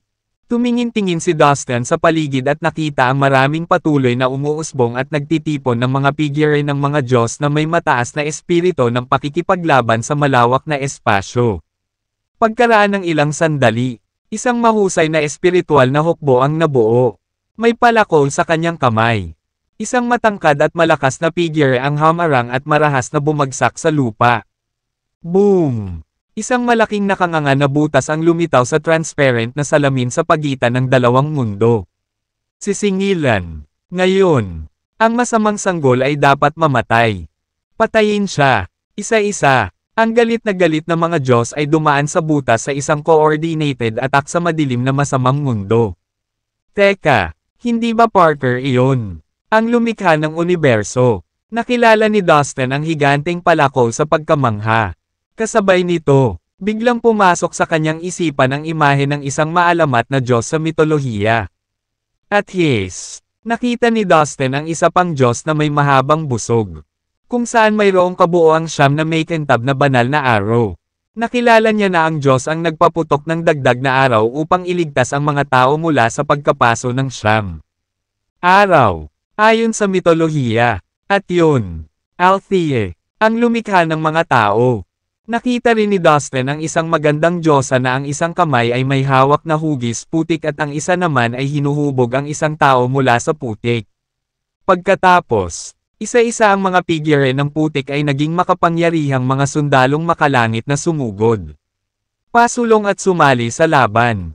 Ang mga mata ni Dustin ay nagpalipat-lipat, at tumangala sa espiritual na hukbo ng may pagkamangha. Siya ay nagulat sa hindi bababasa. Dahil nakilala niya ang marami sa kanila mula sa sinaunang kasaysayan at maraming mga mitolohiya. What's going on? What on earth itong malalangit na lugar? Hindi pa rin makapaniwala si Dustin sa kanyang nasaksihan. Hoy! Ikaw dyan! Hawak mo ang Lane's ruler. Parang kasama ka rin sa team namin. Lahi ka ni Lane. No. Well, ano pang hinihintay mo? Tere na at sabay nating patayin ang kalaban. Bigla na lang, tinawag ng isa sa mga Diyos si Dustin habang tulala itong nakatayo. Nakilala ng Diyos ang tagapamahala ni Lane. At inabot ang kanyang malaking kamay at hinawakan si Dustin. Pagkatapos ay dinala niya si Dustin sa butas. At pumasok sa masamang mundo. Dinala ng Diyos si Dustin sa madilim na masamang espasyo. At pagkatapos ay hindi lumingon sa likod. Binitawan niya ito at nagpatuloy upang patayin ang pinakamaraming kaaway hanggat maaari. Sa buong proseso, hindi napigilan ni Dustin. Ito ay hindi mabuti. Ang hukbo na binuo ng mga nakakatakot at maalamat na mga Diyos na ito ay papatayin ang lahat ng tao sa kanilang landas. Ako ay isang hamak na langgam sa kanila, na walang kakayahang lumahok sa isang labanan. Sa antas na ito, matapos makapasok sa masamang lugar ay nanggotol ang anit ni Dustin. Maririnig ang galit ng mga dagandong mula sa kailaliman ng madilim na kailaliman. Ang walang katapusang demonyo at masamang aura ay bumangon mula sa malalim nitong dulo. Hindi nagtagal, lumitaw ang isang kayeg ng kakaibang malamig na nilalang mula sa makapal at madilim na masamang aura. Ang mga kakaibang nilalang na ito ay hindi mas mahina kaysa sa mga hindi magagapi na mga Diyos na dumating upang umatake. Sila ay dumating sa iba't ibang hugis at sukat tulad ng sa mga tao, ng mga hayop, ng mga demonyo at ng mga multo. Gaya ng inaasahan, isang epikong labanan ang malapit ng maganap. Ang mga Diyos na may maliwanag na ningning ay mahigpit na nakipaglaban sa mga kakaibang nilalang na may malamig at masamang aura. Si Elliot ba yun? Nakita ni Dustin ang isang malamig na higanti na naglalakad palabas sa madilim na ulap. Ang higanti ay may 3 ulo at 6 na braso. At sa kanyang likod ay nakaunat ang 2 malalaking pakpak. Ang higanti ay ang nakita at nakalaban pa ni Dustin sa baog ng mga bundok malapit sa Peace County hindi pa matagal na ang nakalipas. Sa likod ni Elliot, mayroong 81 kakaibang lalaki na napapalibutan ng isang pakiramdam ng malademonyong aura. Lahat sila ay may mga ulong kasing tigas ng bakal, 8 braso, 9 na daliri ng paa, at may hawak na iba't ibang uri ng kakaibang sandata sa kanilang mga kamay. Walang kahit ano, bakas ng takot, sumugod sila sa mga Diyos. Thad, biglang nanliit ang mga mata ni Dustin nang makita ang isa pang kakaibang higanti. Siya ay walang ulo. Ang kanyang mga mata ay sa katunayan ang kanyang mga utong. At ang kanyang pusod ang nagsisilbing kanyang bibig. Nagwagayway siya ng kalasag at malaking palakol at sumunod sa isang Diyos. Nagpapalabas ng maliwanag na liwanag. Tila, si Thad ay nasa parehong panig ni Elliot. Talaga, hindi ka panipaniwala. Tiningnan ni Dustin ang higanti na walang ulo at nakaramdam ng hindi komportable. Si Thad ang pinaka-primitive na masamang Diyos ng masamang lahi ng Anino. Sa madaling salita, ang masasamang lahi ng Anino ay talagang nagmula kay Thad. Isang mabigat na higanti. Ang asawa ni Dustin, si Caroline, ay sa katunayan isang miyembro ng masasamang lahi ng Anino. Sa isip ni Dustin, ang mga figure at malalaking personalidad tulad ni Parker, Emperor Hyder, ay mga Diyos na kumakatawan sa hustisya. Tungkol sa uri ng Elliot, nagsalita sila para sa kasamaan. Sa pagkakataong iyon, si Thad ay nasa panig din ng kalabang puwersang kasamaan. Gayon din sa kasong iyon, bilang isang inapo ni Thad. Sa pamamagitan ng mga relasyon, si Caroline ay isang kontrabida din. Hindi ba? Kalimutan mo na. Huwag masyadong seryoso sa mga bagay na ito. Matuwid man o masama, lahat ito ay nakaraan na. Wala itong kinalaman kay Caroline. Hanggat siya ang aking pinakamamahal na babae. Wala akong pakialam sa kanyang background at posisyon ng kanyang mga ninuno. Sa pagsasaalang-alang na iyon, agad na inilagay ni Dustin ang bagay sa likod niya. Samantala, nagpapatuloy pa rin ang matinding labanan sa masamang lugar. Matino si Dustin at nagtago sa malayo sa gilid ng battle ring sa takot na makaladkad sa battlefield. Hindi dahil sa mahiyain si Dustin. Ngunit sadyang ang labanan sa pagitan ng mga hindi magagapi na Diyos na ito ay napakataas na antas para sa kanya upang makagawa ng anumang pagkakaiba. Sa madaling salita, sino man sa mga Diyos na ito ay madaling magpadala ng aura ng enerhiya at madaling masaktan o mapatay pa si Dustin. Ano yun? Biglang may nakitang kakaiba si Dustin. Ito ay nagiging mas maliwanag na ang lahat ng matuwid na mga Diyos ay desperadong sumugod patungo sa gitna ng masamang lugar. Na may napakalakas na determinasyon. Bilang tugon, ang malamig at nakakatakot na masasamang espiritu ay bumuo ng isang hanay at mahigpit na pinuprotektahan ang gitnang posisyon ng espasyong ito. Tumingin si Dustin sa malayo. Sabik na gustong makita kung ano ang nasa gitna ng espasyo. Ano yun itim na baby? Medyo natigilan si Dustin. Sa gitna ng espasyong ito, nakita niya ang isang maliit, nakakatakot at malamig na altar, kung saan nakapatong ang isang itim na sanggol. Mukha namang multo ang sanggol. Bukod sa isang pares ng duguan ng mga mata na halos ganap na puti. Ang kanyang buong katawan ay kasing itim ng tinta. Ang maliliit na kamay ay may maitim na mahahabang kuko na mahaba rin. Kulot, itim at malakas, na parang mga kuko ng demonyo. Ang sanggol na lalaki ay kumikislap ng isang misteryoso at masamang ngiti habang pinagmamasdan niya ang lahat ng nasa paligid niya. Patuloy siyang nakaupo, umakyat, nakahiga at nag-uunat sa altar. Halata namang napakatalino niyang bata. Gayunpaman, kahit anong galaw ng sanggol ng madilim na mundo, hindi siya umalis sa altar kahit isang segundo.